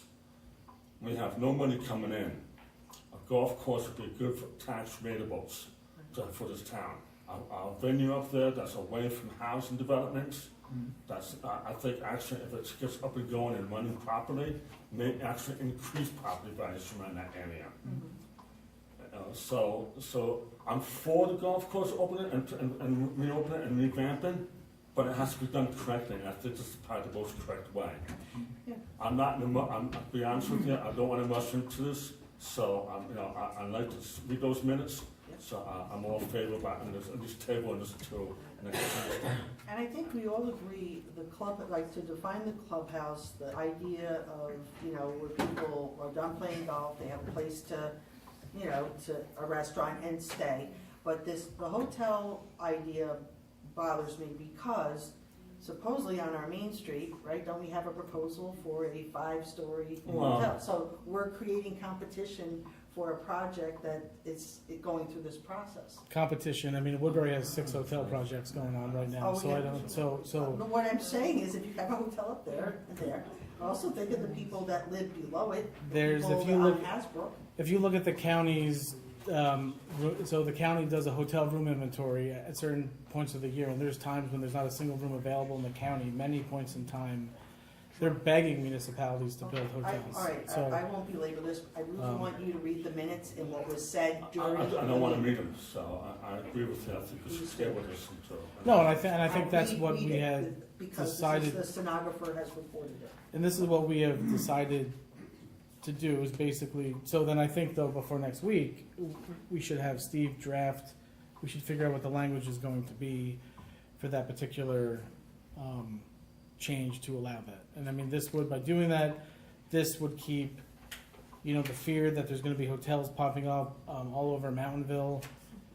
This somewhat prevents that, which I mean, I will say based on the likelihood of that happening even under the current form is very minimal, just given the nature of how it was crafted, but this almost assures that will never happen. So It's minimal, but yeah, right now. this would assure. The way it is right So- now, Mr. Supervisor, it's kind of leaving that back door open, so to speak. Steve, are the Stillman covenants still apply on the golf course property? I've heard 2 different versions, yes or no? Well, I haven't seen the entire golf course property, but I've seen a number of lots that are within the golf course property subject to those restrictive covenants.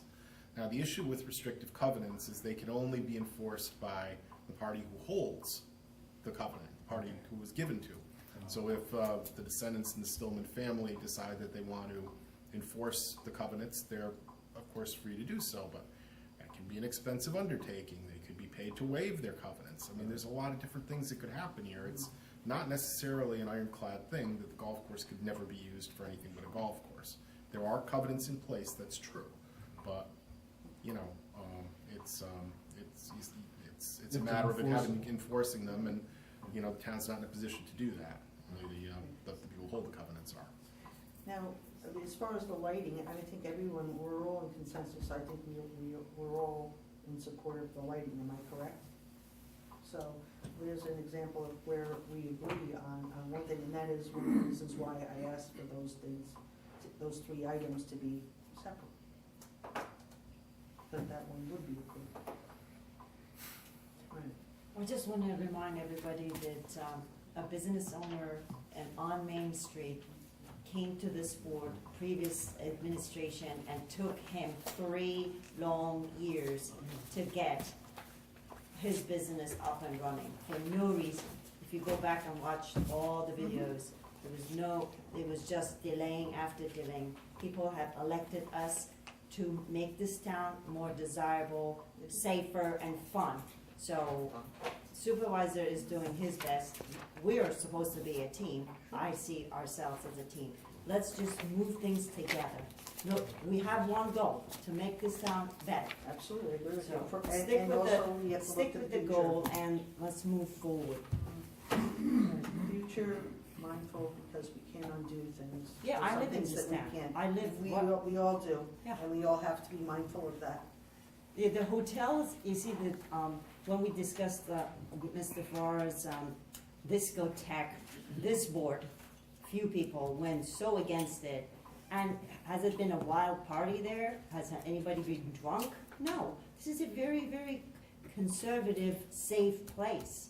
So bringing all these things that what if this happens, that happens, is just delaying projects. And it's just not good. We have to decide whether we're in economic development The planning board or we're a town. did pass it with 5 votes, so there's no reason for us to bring that up. Yeah, I mean, I urge you to, Councilwoman Michael Rogers, to please read the minutes and to please. For your information, Neil comes to the club that I work and we speak a lot, I am so asking I am you to aware of read what's in Moving there. right along. Yes. We're moving, yes, we're absolutely, let's move along on this. And it is the job of town government and the supervisor to advance economic development so we can afford to pay for essential services. So I take that as, after public safety, the number one job is for me to be able to figure out how to pay for our bills, to pay for services. And that involves economic development. And if I'm gonna go to a board and defend something that I think is vital to our future, then I'm gonna do it, it's my right.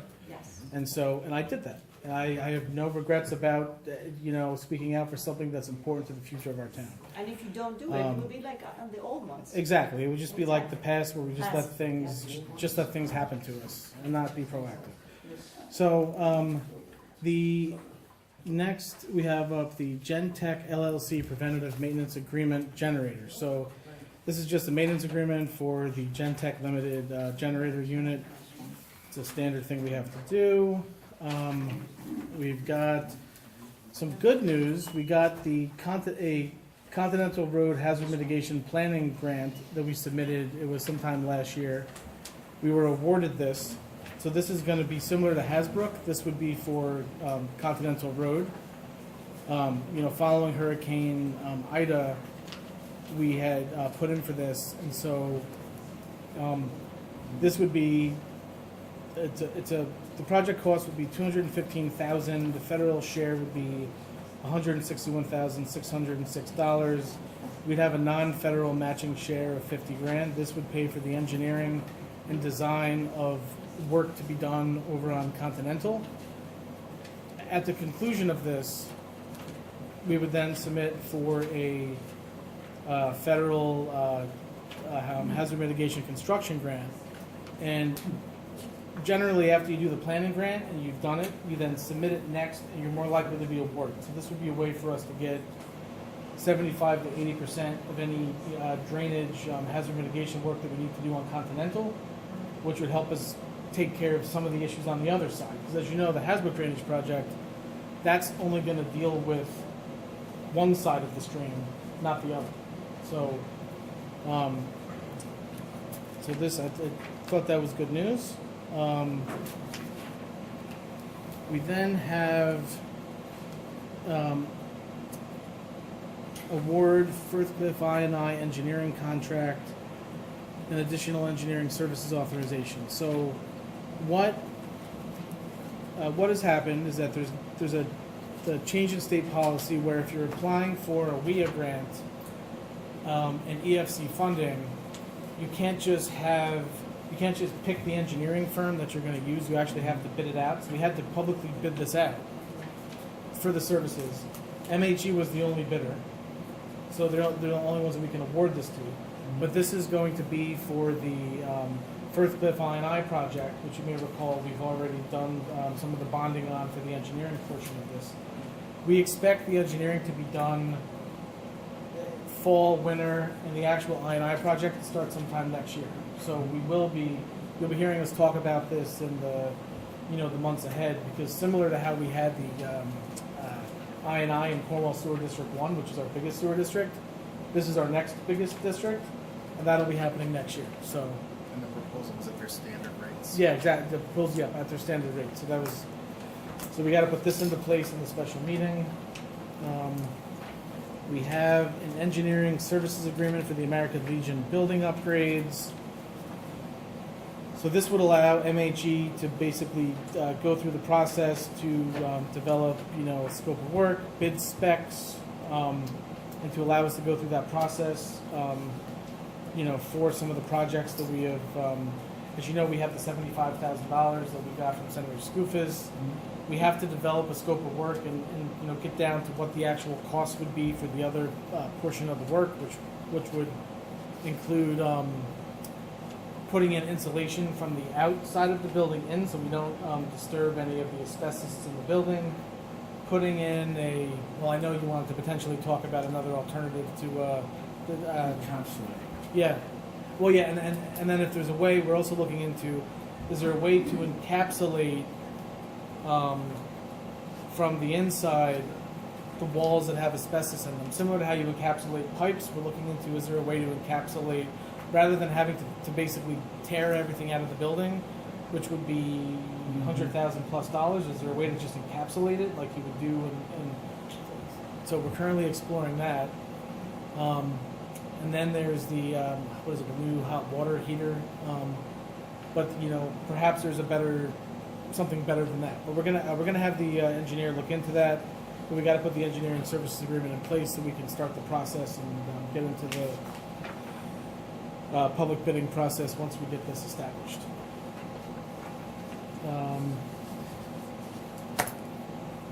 Next, we have an amendment to the engineering services agreement for the Hasbrook area drainage project. So this would add in MAG to provide grant administration services for Pat Ryan's $1.6 or $7 million grant that he gave us. So in order for them to be able to basically manage this, do the bidding and manage the whole process, we have to add that into the initial engineering agreement. While we're on the Hasbrook drainage project, I just think real quick. So there's been some, following the flood, the town engineer and a number of us have spoken about the idea of including parts of Main Street that make sense into that project, as long as it's not going to delay getting the overall Hasbrook project done. And I know the engineer had a discussion with MNTN, which is the town's engineering firm on that project. So they're looking to see if that's possible. And that would also, and then, the residents who were here tonight talking about, their issue from the July 9th storm. I've seen the emails from the county exec. We've spoken to the county. They have said that so I've seen where they say that they will put in catch basins. I believe, I'm not sure if they're going to do a drainage study potentially. They're going to do, or they're doing one. There's one kind of back in, yeah. So, but they said they would do it. I've seen the email. I think, the residents are going to have to keep on that, and certainly the town will, keep on the county to hold them to that. In terms of our portion of this, certainly, and it probably makes the most sense, and this is something that we need.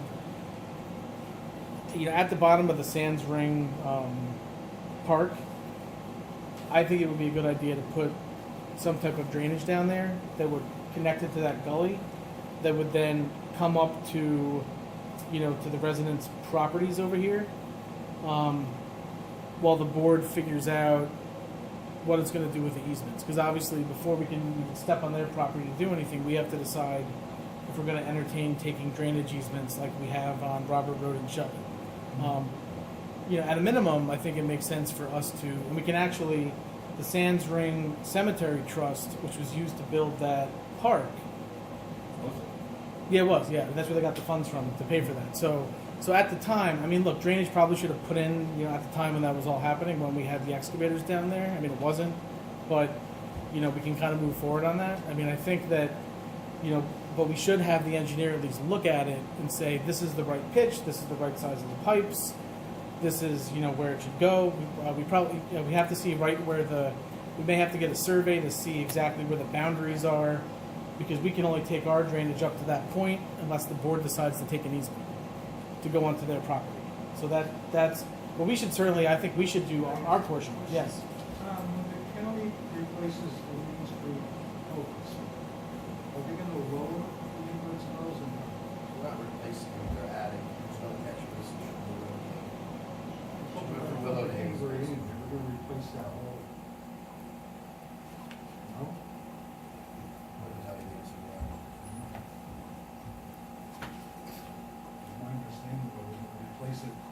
debating whether to do it half at a time or do the whole thing.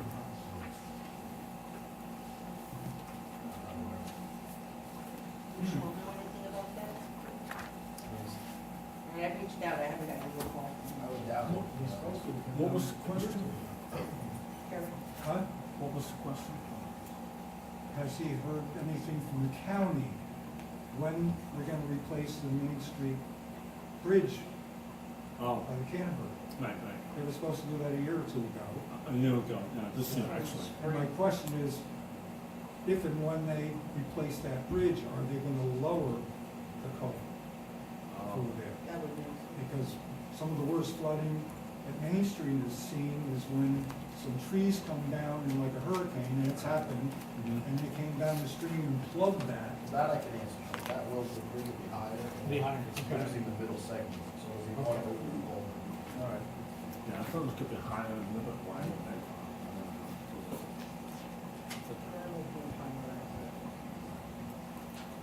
Yeah, and so that's planned to be done starting sometime in March if they can get the restrictions on in-stream work lifted by the DEC. So that would be sometime next March, once they, as you know, they had to rebid it because it came in too high, Right.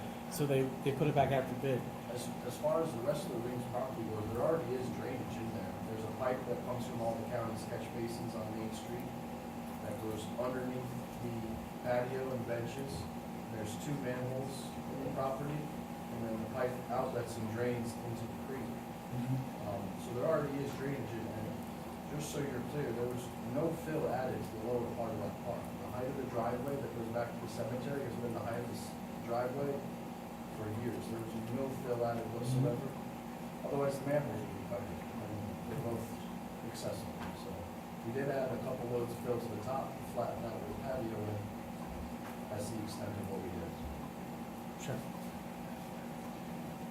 So I think if we're, gonna undertake basically putting a drainage pipe at the bottom, going into the gully, it could go as far as the property line until we decide if we're gonna take, easements or not over that property. It would require what, a catch basin?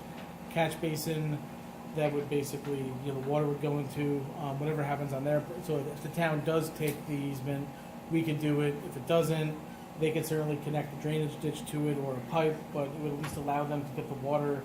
Because, look, it is. The water does, I'm sure you've seen it, it collects down there like it just holds it like a bathtub. It can't get out, and then it floods the bottom of all those properties down there. And they I think this is what, the second time, $100,000 in damages. So I think what I'm going to do is I had the engineer out there last week. We were walking it. He's seen it. Tim was out there as well. I think if we can certainly have the town guys do the work, and then obviously the pipe and the catch basins could be used and paid for out of the Sandro Cemetery Fund, which was used to build the playground, the park. That's how I don't think it would be all that much money, but the only issue we have is sort of timing on this. We're kind of we have manpower issues, and so we have guys that are out, that are injured. We have what was it last week? There's parts of the week where we had only a few guys on because we had people out. So we have to prioritize our work, and so we have to in terms of when we can get this done, it's going to be based on, one, we need the engineer to basically tell us if the board decides to go through with this. What's it going to look like? What's the pitch? How much pipe? How big of a pipe? Catch basin? And then when their guys have a free, I don't know what, how many, like 2 days, day? I don't know how long it would take. I'd have to see the plans. Yeah. So, but we would need to have that before we could start. True. And Yeah. we also need to know if it's where the funding's coming from. Oh yeah, we could talk to. If we actually can take it from that fund We- source. Yeah, as long as I would put that as a drainage improvement to Sandring Cemetery and Sandring Park because it's on the property. So if we could stretch, if we were able to take funds that were used to maintain a cemetery to build a park, I would think that we could take funds that are used to put in drainage to. That's what I would think. But we can certainly look into that. Yeah, I don't know, Steve. That's something we need to. I'd have to look at the grant for the cemetery and see what's allowed. Yeah.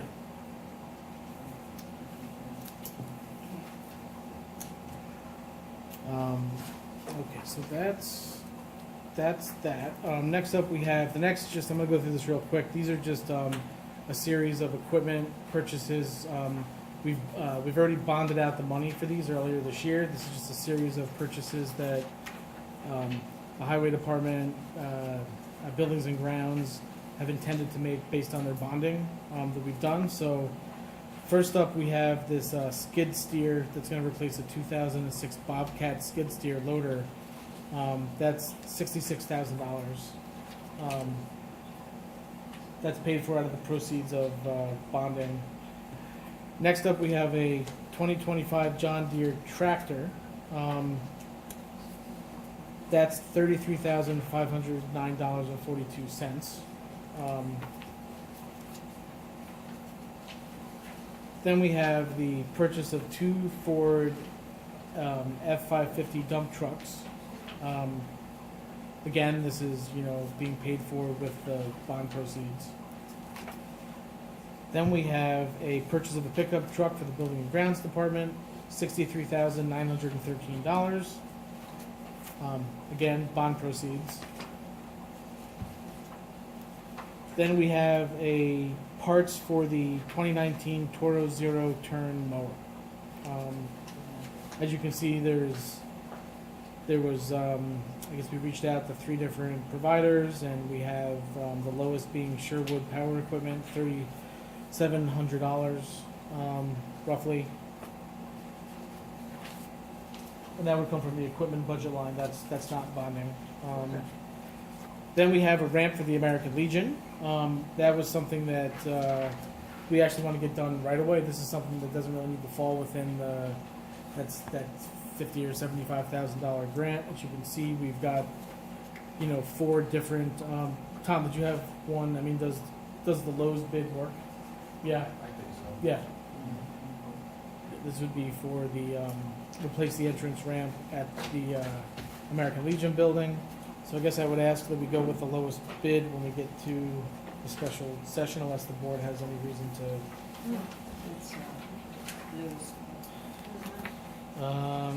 Then we have the Cornwall EMS building. The July 9th rainstorm knocked out the AC unit for the bunk rooms and the restrooms. It's not working anymore. We believe that this is something we can seek reimbursement for from FEMA. And so we would like to, we certainly, we're starting to move into the fall season, colder weather. So the board certainly has to take that into consideration. But again, it was just, 100 degrees last week. So, I would recommend that we get this taken care of because they are there 24/7. And I think we want to keep those guys and gals happy over there. So I would, unless there's any, Tom, did you have any, doesn't matter to you? I mean, certainly the Petro Plumbing is a well-known, so is CJM. So if we decided to go with, I think you said you had you can't vote on this, right? Okay. Yeah. Yeah, no, of course. I mean, that's. The scope is, like, what the services they're performing and sending. It's all the same. Okay, so. I'm wondering.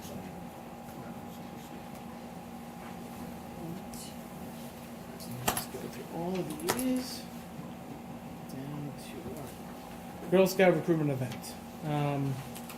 So they're asking to use this on September 24th, which is the date of the fall festival, Yeah. from 10 a.m. to 1 p.m.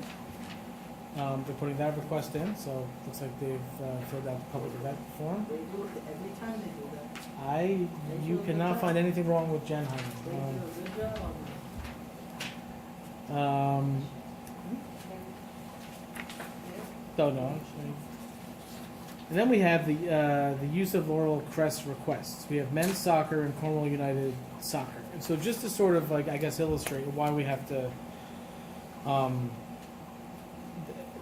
look, I mean, this could wait a week. I mean, I think they would want to know that we would approve it if they provide insurance and everything. But I mean, I can tell you that an example of what happened is that just today, before this meeting, I was dealing with, you know, Maureen Spalding from Cornwall United Soccer and Lev Kluski from the men's, you know, league, trying to work out when they're going to play based on deconflicting schedules. And so this is an example of what happens like all the time. And I wonder if it's, you know, how much time should the board be spending on deconflicting soccer league schedules versus letting, you know, the clerk or whoever kind of work that out. I mean, I guess that, or if we are going to, you know, get involved in that, there has to be a way for, if there's an issue, that we can act quickly and not make people wait a month or have to call a special meeting. So we got to figure out a way to like work that out. How's So- this, how would, we purchased, if you recall, the software for recreation, right? The rec desk, how? It's not how- working yet. Is it, so it's She's- not working, so we bought this, it's not working, so like, would No, that no, be a no, way no, of no, working? no, not Yet. not working is not Okay. a. No, I'm just saying though. She's undergoing the training and she's building out. What you have to do is you have to go through the training. You have to literally build out every facility that Sure. you're going to allow. Okay, So eventually, once that is in place, okay, we're going to, the plan is to have every facility, especially the fields, so this way you go in and you can reserve it. But once we have that done, and they provide insurance, and they fill out the form, that's where I kind of wonder, once they've done all that, why does the board then approve it if they've reserved it on the system, and they have the insurance and they filled out the form? I guess that's like getting an extra step, is our approval.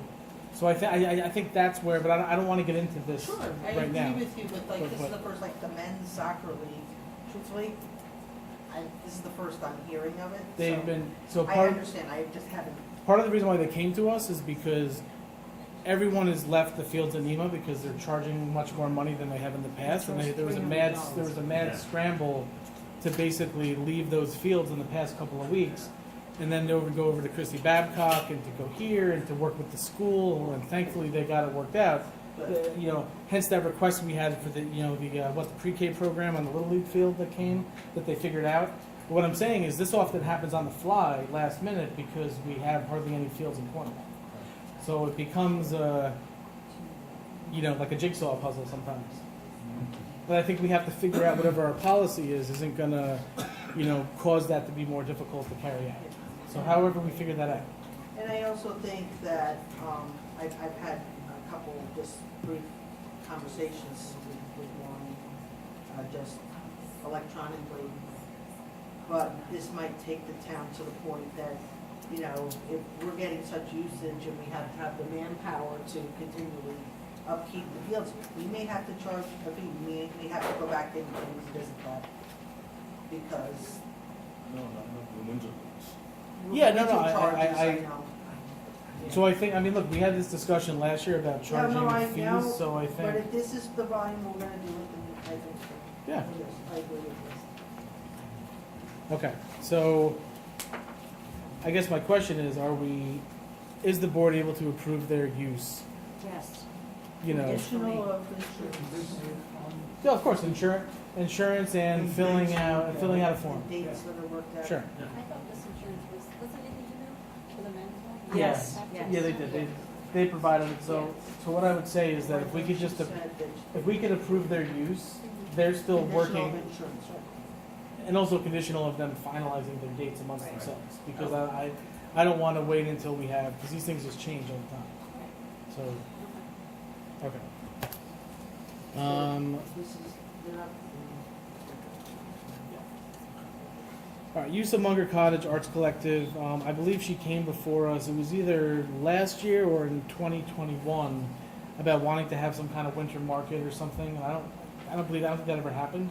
This is Rebecca Kuczynski. Yeah, I the Arts remember them Collective. filling out a form, and I Yeah. remember it coming before the town board, but we didn't. So she had reached out to Phyllis, and she would like to work something out. I don't know if they, similar to like a farmer's market, I don't know if it would be outside or if it would be at Munger Cottage. She wants to have a discussion around it, so certainly, you know, they'd have to fill out a form, have insurance. And you have to review their Yeah, What they're doing. yeah, so that's Yeah. what would have to I happen. think you're right, when you and I were on the board, that's what happened. I don't think everything was like really planned out, so I think it didn't go through for that reason. So if they have a plan and and they have the forms and insurance. Could also make it on bridge would be the pocket, the park. Yeah, well, size. actually, yeah, so that, I guess that's another one. So we are starting to give requests for people that want to use Bridge Street to Good, nice do things. So lights we should and probably whatnot. consider at some point, under what circumstances are we allowing people to have events on Bridge Street, which is the pocket park. Yeah, it's Or, park. or even, I don't think, I mean, Sands Ring, we only get into when I believe the Methodist Church wants to do, what is it, Ash Wednesday? I think they do it, so, and that's, we have them fill out the, That might be a better. yeah. Okay, so then we get into, we got the personnel, so we have a appointment, so we have, Chief Geppert is requesting that the town board appoint George Parker to the position of a full-time police officer at the rate of $65,849, effective 9/12. Mr. Parker is a lifetime Cornwall resident, 3 years of police experience in the NYPD. This would be to fill a vacancy that we have. If you have any questions of Chief Geppert, I Is he would. currently a part-time officer?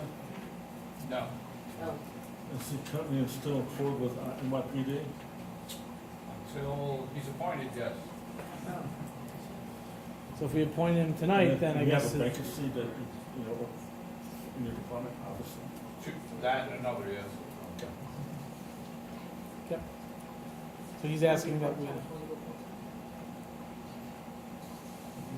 was just curious. No, they're all leave over the age. Okay. What was the question?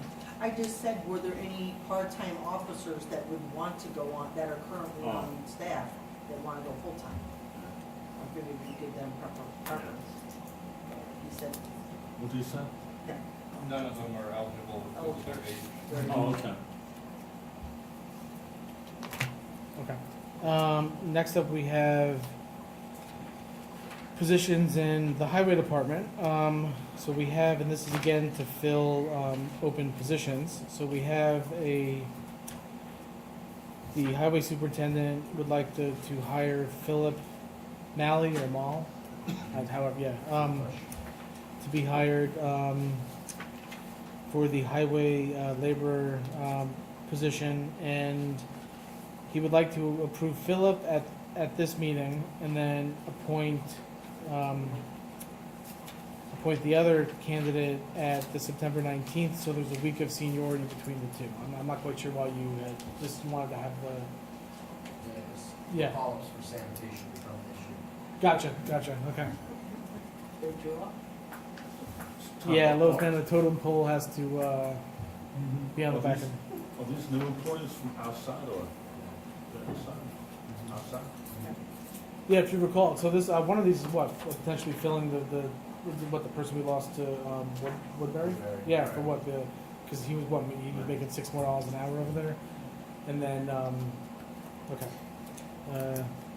And so we have that, and then we have a resignation from Jennifer, Borland from the youth committee. That was effective Monday, 28th, so certainly want to thank her for all of her, work on the committee. I mean, they've really, youth committee's really done a lot of work the past 2 years almost now. Just for a record, she resigned for a personal reason, and all is good. Okay. Very busy. Oh, She's a okay. school teacher and took huge commitment. Okay. All right. And then just real quick, I'm not going to get into this too much, but you've probably heard that the governor signed into law the hotel and tourism facility tax for the town of Cornwall, which means that we can now introduce a local law to put in place a tax up to 5% that would be paid for by people staying in hotels and tourism facilities in the town of Cornwall. So this would be an additional non-property tax form of revenue that would be paid by visitors and tourists to the town of Cornwall that would allow us to help provide for services that they're using. And so Governor put this into law. Senator Skoufis and Assemblymember Ekus, they carried this for us. We were actually one of a number I believe Woodbury put this in place. I think Woodbury, Goshen, like a whole bunch of municipalities, because we have all these hotels going up. We've got Airbnbs, and we're actually expending tax dollars on regulating and doing enforcement, and they're using services, and so this is a way for them to contribute to that and to help pay for the cost without having to go back to the property taxpayers. So what we would have to do is we don't currently have a section like this in our town code, I believe. So Steve would have to, well, one, research it, go in, and then draft the local law. We'd have to decide how much of a tax. I think it could be up to 5% on on a per day on the cost of a room.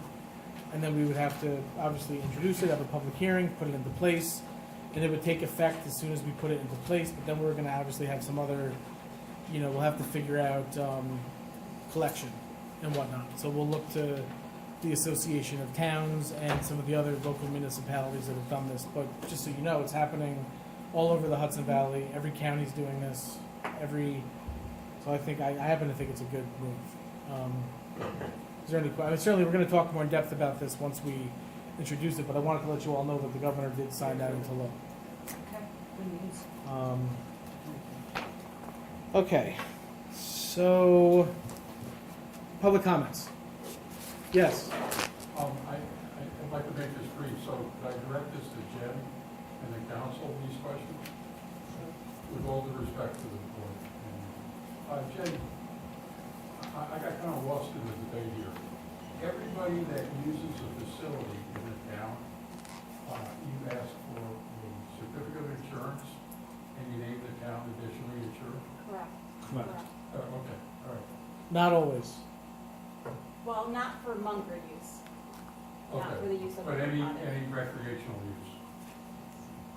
Any field, any parking lot, anything, tennis court, pickleball court, if it's a private entity or a club, recreational club, whether it be a 501c3 or whatever, they have to present a certificate of insurance and name Cornwall as additionally. We don't handle recreation in the town clerk's office. We don't handle recreation in the town clerk's office. I'm sorry. We don't handle recreation in the town clerk's office. Okay. All right. So there is no answer to that question? No, there is. So for instance, say this is pickleball court, okay? I know because I have some friends that in the gym I work out are thinking about they belong to an organization, an actual club, a pickleball club. They want to do a tournament and think about doing that to the town in the near future. And then something like that tournament would have to have, get permission, but they'll have to have insurance and name the town additional insured that's being collected to protect the town's interests. Okay. In regard to the golf club and golf course, who actually owns it? It's off the tax rolls? It's owned by the Hudson Valley Golf Foundation. My understanding is that it actually was off the tax rolls last year, but it's going back on this year because, It's on. yes, it's going back on the tax rolls. Okay, so is it a 501c3? Yes, Okay, and the same 501c3 owns it, or does West Point own it? Because I've heard some different rumors. no, West Point has No. never owned it. No, the directors of the foundation, the president, and some of the other directors, they're graduates of West Point, and they played on the West Point golf team. And part of the idea was to link the two, and then have the West Point, team, the cadets, use that as a training facility.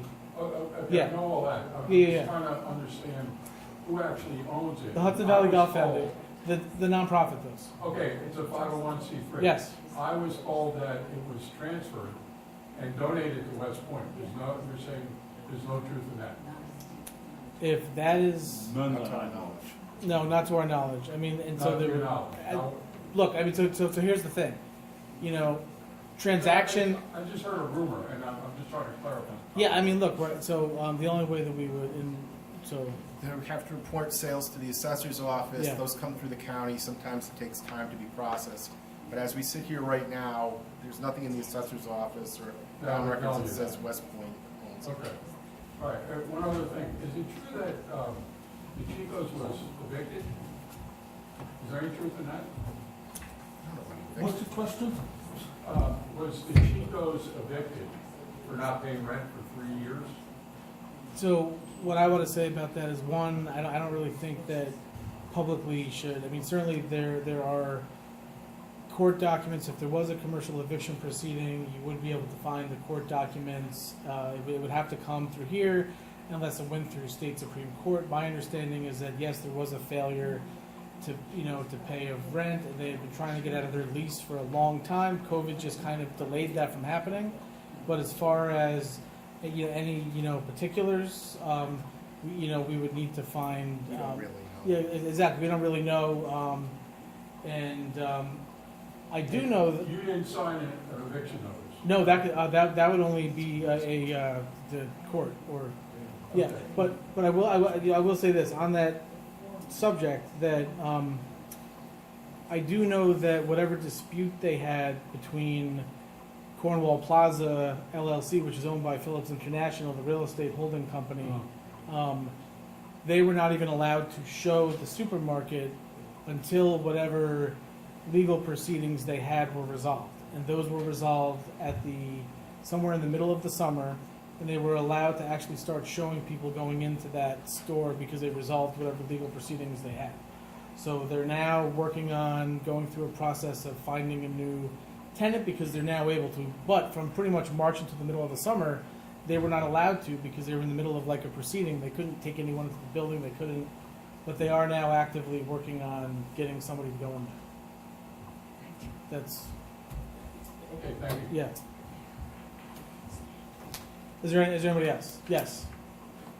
I'm Elsie Cameron from Duncan Avenue from Lower Hudson. And I just want to clarify that when Sandspring Park was built, it was built on Sandspring property to enhance the property, as you might remember, was all overgrown. And we did not change the landscape. It was on the level part of that property. And the monies that we used were because the Sands family, being Quakers and peaceful people, we wanted to make the property peaceful and useful. We have nothing to do with the drainage, as Tommy can say, that road has always been there, the property's the same, so whatever happened with that terrible storm, my property itself there was too much rain too fast for us to handle. So I would certainly be against using the money that's used for the upkeep from the Sands family of the cemetery to be used for something that's not our property. Thank you. Is there any other questions? Yes. So, we appreciate, the work that you did. My mother was a Mennonite, so I definitely understand those sentiments. And it was the town that did the property. Yeah, there's a lot of talk about, what was done, and I think one of the major issues, and I know you didn't do anything wrong, by your standards, however, there were no studies done. There's nothing to foil to say where are the impact studies on what's going to happen. So we've been flooded twice. It's $100,000 each time. Tomorrow, everybody will get a video showing you the lake that appeared in the back of the property. We all had lakes in the back. But that's what Sharon was gonna talk Yeah. about. So in 12 years, we got flooded twice.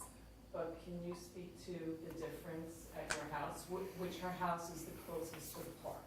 I can. Tom always says that the hurricane was worse. Was it Irene or something? This was the worst I've seen in 42 years. My feeling is, I don't think they changed the park, but they certainly made it higher, longer. It went down. The kids went sleigh riding. I don't think they can sleigh ride there anymore. That's how it used to be.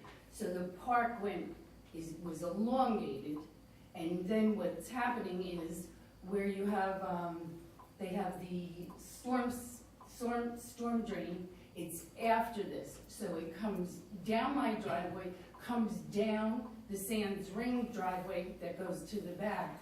And that's where is the low point, and that's what happened. And if you looked at his house, if you looked at her house, if you looked, you would see water. That's all we had, and it has no way to get out because I don't know what it is, like you had said, Tom, I think the water is just forcing it.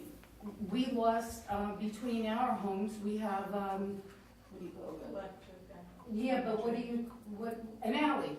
And the alley was totally gutted. I think you saw it. We had to call Central Hudson to come back and, I mean, that's crazy. He's still got all the rocks from the alley. That's the force of this. So my problem is not with Sands Ring or anything else. My problem is what do we do to stop that force from it coming down with such force like that? What can be done for that? If it means opening up the backs to let the water run down before it, that's great. But that's my feeling, and yes, this was the worst I've seen in 42 years. Thank you. So we thank you all very much, and obviously this long meeting, we know you have a lot to do all the time, and thank goodness we're gonna hire more highway people. Every time it rains, we are petrified. Yeah, tonight, tomorrow. Yeah, Here we every go time. again. So that's why we're, really begging for something to get done. Thank you. And it's not my backyard. I had 18 inches of water in the basement. It's a lot for We us. all should. No, I mean, look, I could say, I mean, certainly, I don't own any of these properties, but, I mean, every time, there's a significant rainfall, I'm like waiting for, I've said this to you, it's the folks on Hasbrook, it's over here, it's over there, it's like, just like clockwork, it's like, where you have these town drainage projects, people are looking for us to fix some of these problems that have been around for a while. Some are newer, some are long, been around for a while, and I just think we have to start fixing some of these as we're able to. And, I will say this about the Sands Ring Trust money, that is actually, the town board is the one that makes decisions concerning the funds in that account. And so if the town board decides, based on what we're looking at, that a drainage improvement is appropriate to protect the park and the property, I don't have any particular issue in doing that. We're gonna have the town attorney look into that to see if that's something that we can spend. I mean, we're looking at some pipe and like a catch basin, and so certainly that's something I think I'm gonna ask Steve Gaba to look into that. There are 5 homes being affected, and So, and certainly have the engineer come up with maybe it's just a drainage ditch that goes all the way in the back, and it's maybe it's an open drainage ditch that's filled with item 4 or something, and it's a way for the water to get out. I mean, maybe that's what I don't know. I'm not an engineer, so I'm not even gonna talk any further about this. Yes. Greg Roby, 95 Middle Springs Road. When I was here after that below the Kenton rainstorm, I invited the board to join me in my 554 bylaw. Josh, you asked me to pause on that, but you've been busy enough, you haven't followed up on that. This is still an open request, and for exactly this, because we don't have the engineering stuff for it. Even if they had done this kind of stuff we're looking for, we are in a new climate. We are going to get a 20-inch rainstorm. We are going to get a 30-inch rainstorm. And at this point, the National Flood Insurance Program is upping everybody's insurance based on updating maps. So the person who lost their house and got it condemned, FEMA was there, they didn't want to go in. Why? They were there just to document this property now was in a different risk thing.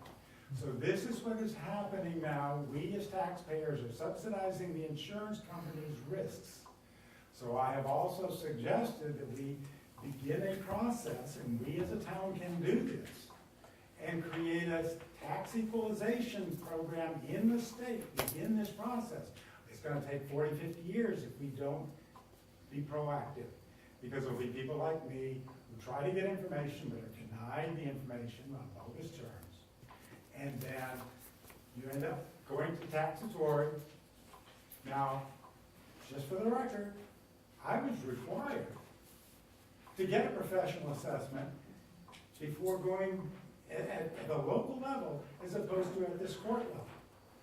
And so we have a problem that I have let lie. Josh, where is the omnibus regulation or law? Is it in our charter or is it's not in our code? Richard had this title, you now have it posted on the website. Do you know what the authority for that is? Oh, the ombudsman? And how it's used? I mean, to me, it's confusing as a citizen. If I'm asking the board for help, okay, then I understand the ombudsman plays that role. It's the time to do the thing. But then if you're too busy, you don't get to it, and now I'm back again. And so it's just a question, don't have to answer it now. Third part, you inspired me last time. I found out about the New York Forward Grant.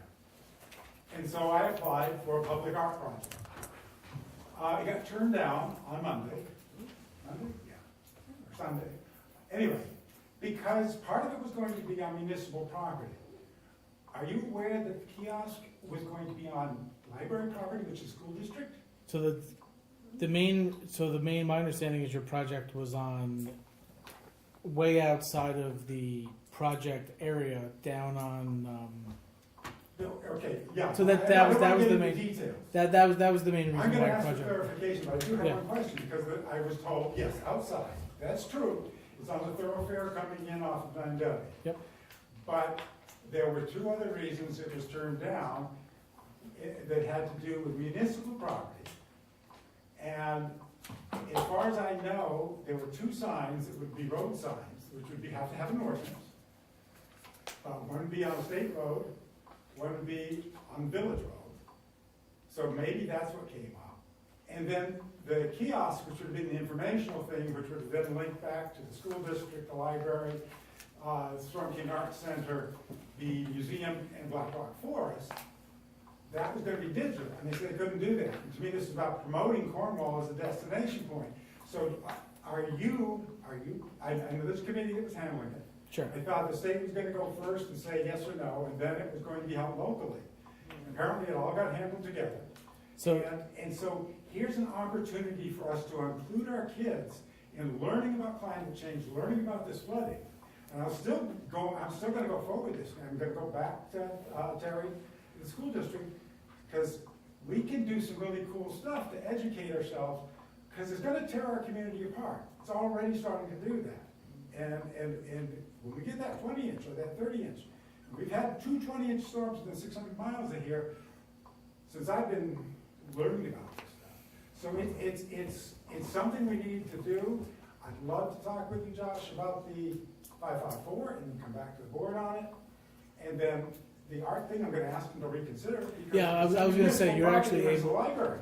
You're actually so you can ask them to reconsider. My understanding is the main reason why they turned it down is because, and just like the Hudson Highlands Nature Museum, they had a request. They were outside of the project area. You were outside of the project area, and it's really only projects that are within the actual parcel boundaries that are very specific. And so that's why but maybe there's a pieces of it, and because it would be digital. Yeah. I don't want to get into that. Sure. But I just wanted to understand the municipal property, because as far as I know, the only property that involves is either the side of my shop that goes under, or the library, and the library is school district. It's different. It's not a municipal thing. Now, I did not know this when I did all the volunteer work in the school district. I only learned about later. The library is actually under school law. That's why the administration building's in the old library. So somebody told them it's municipal property. I don't know who, and I don't think it's right. That's all.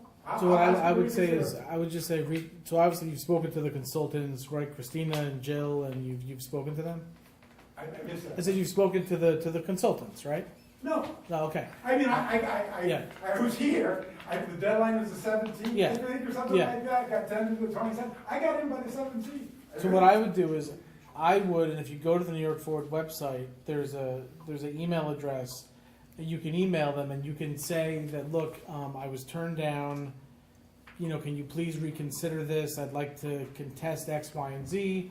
Have a discussion with them. Does the board have any concern, or would be willing to support, the idea of a public art?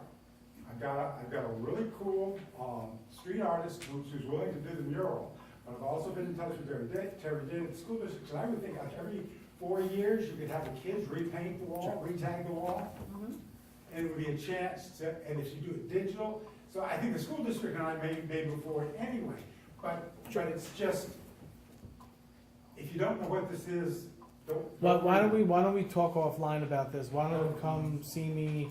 You know, just send me an email, or do you have my cell number?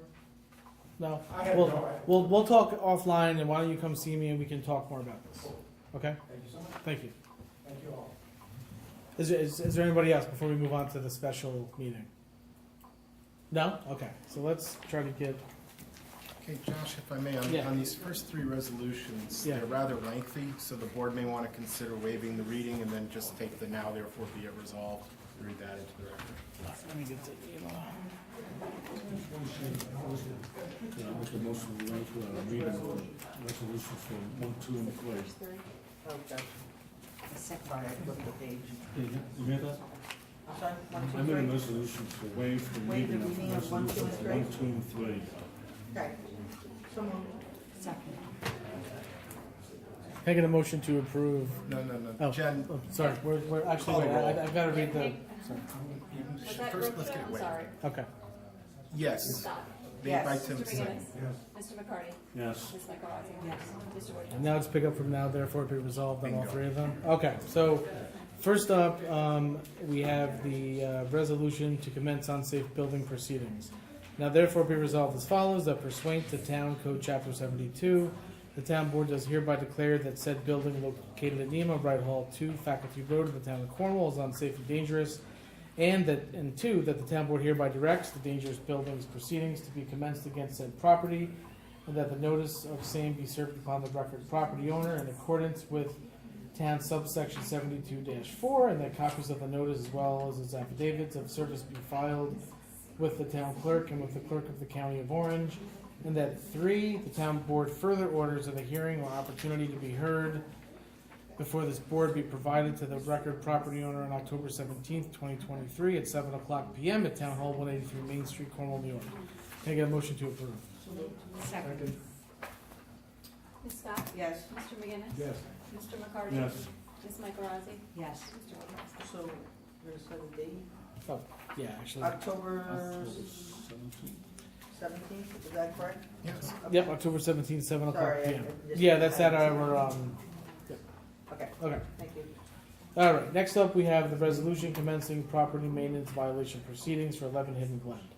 Now therefore be resolved as follows, that the town board does hereby declare that the said building located at 11 Hidden Glen in the town of Cornwall is a violation of Town Code Chapter 115 due to the unkept and overgrown lawn conditions of the property. And that 2, the town board hereby directs the property maintenance violation proceedings against the said property, and that the notice of the same be served upon record property owner in accordance with town subsection 115-6C, and that 3, that the town board further orders that a hearing or opportunity be heard before this board to be provided to the record property owner on October 17th, 2023 at 7:00 p.m. at Town Hall, 183 Main Street, Cornwall, New York, or soon thereafter, or as it may be held. May I get a motion to approve? So moved. Second. Ms. Scott. Yes. Mr. McGinnis. Yes. Mr. McCarty. Yes. Ms. Michaelozzi. Yes. Mr. Woodhouse. Yes, okay. Next up, I have a resolution commencing property maintenance violence proceedings for 17 Taylor Road in Mountainville. Now therefore be resolved as follows, that the town board does hereby declare that said building located at 17 Taylor Road is in violation of Town Code Chapter 117 due to the garbage and debris and unsanitary conditions on the property. And that 2, the town board hereby directs that property maintenance violation proceedings be commenced against said property, and that the notice of the same be served upon the record property owner in accordance with the town subsection 115-6C. And that 3, the town board further orders that a hearing or opportunity to be heard before this board be provided to the record property owner on October 17th, 2023 at 7:00 p.m. at Town Hall, 183 Main Street, Cornwall, New York, or as soon as thereafter as it may be held. Can I get a motion to approve? So moved. Second. Ms. Scott? Yes. Mr. McGinnis? Yes. Mr. McCarty? Yes. Ms. Michael Rossi? Yes. Mr. Wojciechowski? Yes. Okay, so, do you just need to vote to table these, or do we just? Yeah, I'm gonna make a motion to table 4 and 5 until next week. So moved. Sorry. Do you want to take them? Tim made the motion, I seconded it. Okay. Yes. Did you say both of them? Yes. Items Yeah, 4 res- and 5. yeah, Resolutions 4 and 5 on the Okay, agenda. Ms. Scott? Yes. Mr. McGinnis? Yes. Mr. McCarty? Yes. Ms. Michael Rossi? Yes. Mr. Wojciechowski? Yes. Next up, we have a resolution approving the Gentech LLC preventative maintenance agreement. Whereas the town board has before it a scheduled maintenance agreement between Gentech Ltd. and the town of Cornwall for maintenance of the town's generator unit, and whereas it would be in the best interest of the town to formally approve the scheduled maintenance agreement with Gentech Ltd. Now therefore be resolved as follows, that the town board hereby approves the annexed agreement between the town and Gentech Ltd. That the town board authorizes the supervisor to execute the agreement on behalf of the town and any documents necessary to secure performance under the said Excuse me? agreement. Can I get a motion Thank you. We to approve? can't hear. Thank you. So moved. Second. Ms. Scott? Yes. Mr. McGinnis? Yes. Mr. McCarty? Yes. Ms. Michael Rossi? Yes. Mr. Wojciechowski? Yes. All right, next up I have the resolution to award the Firthcliffe I&I engineering contract and allow me to sign the additional engineering services You might want authorized. to waive the reading on this. Yeah, Oh, can I get a Ron made motion? the motion to waive the Yeah. reading? Second. So moved. Second. Ms. Scott? Yes, that's Mr. right. McGinnis? Yes. Mr. McCarty? Yes. Ms. Michael Rossi? Yes. Mr. Wojciechowski? Yes. Okay, now therefore be resolved as follows. That the town board hereby accepts the RFP submitted by MHE Engineering DPC and awards the said contract to it. And that 2, the town board approves the annexed agreement between the town and MHE Engineering DPC for professional engineering services on the Firthcliffe Sewer District I&I mitigation project. And that 3, the town board authorizes the supervisor to execute the said agreement on behalf of the town and any documents necessary to secure performance under the said agreement. Can I get a motion to approve? Second. Ms. Scott? Yes. Mr. McGinnis? Yes. Mr. McCarty? Yes. Ms. Michael Rossi? Yes. Mr. Wojciechowski? Yes. I think we put this off till next week. This is the American Legion.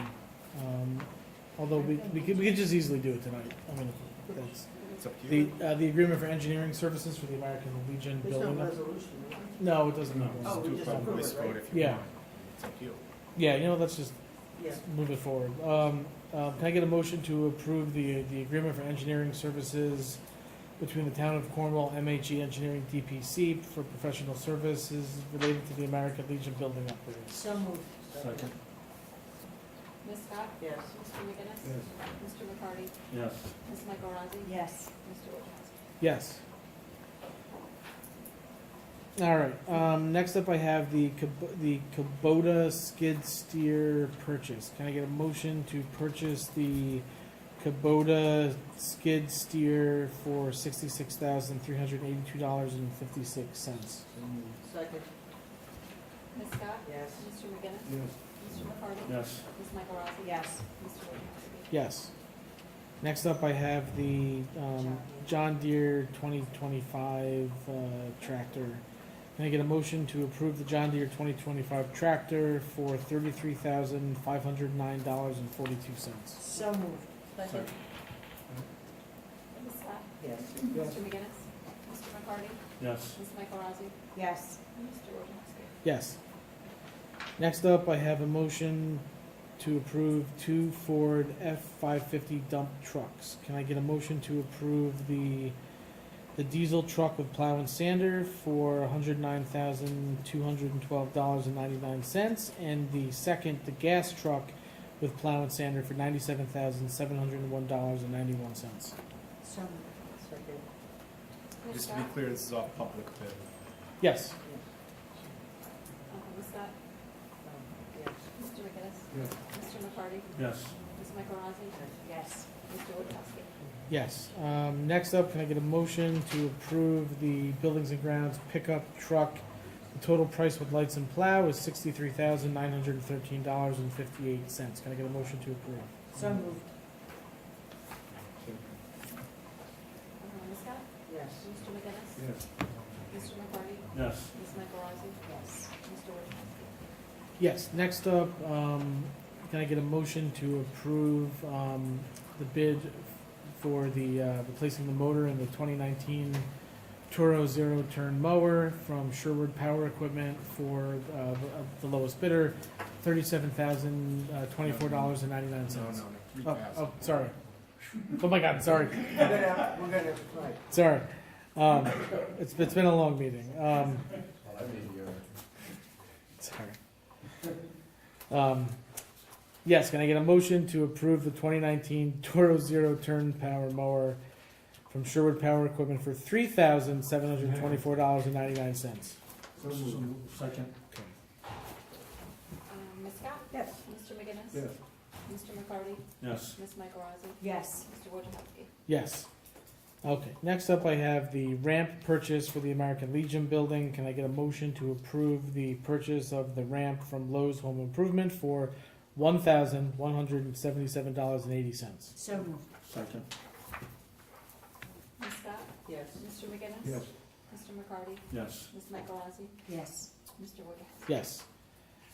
Next up, can I get a motion to approve the replacement of the AC unit at Cornwall EMS from Petro Plumbing Heating Incorporated at $7,700? $7,700. So moved. Second. Ms. Scott? Yes. Mr. McGinnis? Yes. Mr. McCarty? Yes. Ms. Michael Rossi? Yes. Mr. Wojciechowski? Yes. Oh, do we have the public hearing benefit assessment resolution? Yes. I don't have that. Yeah, I'm sorry. So as you know, we do this every year. This, we have the benefit public, Right. and we have to have public hearings on it as part of the budget process. So this would set the public hearing for the benefit assessment districts for October 17th, 2023 at 7:00 p.m. So whereas the town of Cornwall maintains various benefit assessment districts, and whereas it is required that the town hold public hearings on the benefit assignments for said districts within the town of Cornwall, now therefore be resolved as follows. That the town board hereby sets a public hearing for 7:00 p.m. on October 17th, 2023, to receive and discuss comments from the public on benefit assessments, and that due notice of the same is directed to be given by publication and posting. Can I get a motion to approve? So moved. Ms. Scott? Yes. Mr. McGinnis? Yes. Mr. McCarty? Yes. Ms. Michael Rossi? Yes. Mr. Wojciechowski? Yes. Next up, I have the Girl Scout recruitment event. Can I get a motion to approve the Girl Scout recruitment event on September 24th, 2023? They've turned in their insurance, correct? So can I get, looks like they have everything. Can I get a motion to approve? So moved. Second. Ms. Scott? Yes. Mr. McGinnis? Yes. Mr. McCarty? Yes. Ms. Michael Rossi? Yes. Mr. Wojciechowski? Yes. Oh, wait a second. Did we approve the appraisal, Appraisal. the tax sharing? You know what, right here, sorry. I I thought pulled, we can do that on next meeting. We're gonna do that this meeting? I didn't see a resolution on it. you know what, yeah, Oh, we don't have one? I can actually wait. I spoke to Ira, so, Yeah, I mean, yeah, it's not like he needs it right away. Yeah. We can do that at the regular meeting. No, Yeah. I know, it was just something that was, yeah. Okay, so, next up, if we could, actually, this could wait. We could wait on, or we could do it, if you wanna do the Cornwall United or the men's soccer, we could approve it, but it would have to be contingent upon them providing insurance and them, so, yeah, we can wait till next week. Are they part of Cornwall United? Yes, my husband plays in. Oh, okay, so it's a men's And league Len that's, Polsky, the planning board, Board. vice chair, has been playing there for many years. okay. That was the person who, I was for the kids, I never got people. Yeah, they usually play at Nema, right? Correct. And they again, they can't because of the Yeah. high hourly rate now that they're being, so everyone's basically left Nema now. And Laura Crest, I mean, this is just public information, the grounds are pretty tough. I mean, if you're a soccer player, that's not the best, but they, Well, I mean, that's all there is now. it is what it is, so. Okay, so then we'll put this off until next week. Okay, so, yeah, personnel, so, all right, so, first off, can I get a motion to appoint George Parker to the full-time position of police officer at the rate of $65,849, that's step 3, effective 9/12/2023. Can I get a motion? So moved. Ms. Scott? Yes. Mr. McGinnis? Yes. Mr. McCarty? Yes. Ms. Michael Rossi? Yes. Mr. Wojciechowski? Yes. Next up, can I get a motion to hire Philip Mall for the open position highway laborer, effective September 12th? Second. Ms. Scott? Yes. Mr. McGinnis? Yes. Mr. McCarty? Yes. Ms. Michael Rossi? Yes. Mr. Wojciechowski? Effective September 12th. Yeah, today. Oh, today, oh, okay, Yeah. okay, yeah. In fact, he's starting tomorrow. No. Next up, can I get a motion to accept the resignation of Jennifer Borland from the Cornwall Youth Committee with regrets, and of course, thanks. She's done a lot of work the past couple of years. She has. Thank you very much. Can I get a So motion moved. to accept? Second. Ms. Scott? Yes. Mr. McGinnis? Yes. Mr. McCarty? Yes. Ms. Michael Rossi? Yes. Mr. Wojciechowski? Yes. All right. Next up, we have warrant number 9. Can I get a motion to approve? So moved. Second. Ms. Scott? Yes. Mr. McGinnis? Yes. Mr. McCarty? Yes. Ms. Michael Rossi? Yes. Mr. Wojciechowski? Yes. All right. Is there any public comments before we go into closed session to speak about one item? No public comments? No? All right. Can I get a motion to go into closed session to seek the advice of counsel? Second. I guess we could stay down here. Yes. Or we can go upstairs. I think it'd be quicker, he's gotta take everything. Okay, we'll go upstairs. Mr. McGinnis? I gotta give stuff to Jen anyway. Mr. McCarty? Sure. Yes. Ms. Michael Rossi? Yes, ma'am. Mr. Wojciechowski? Yes. These guys. Bye, guys. Thanks for. If you guys. Hey, I said 10 o'clock to Steve before. Which he thinks is like.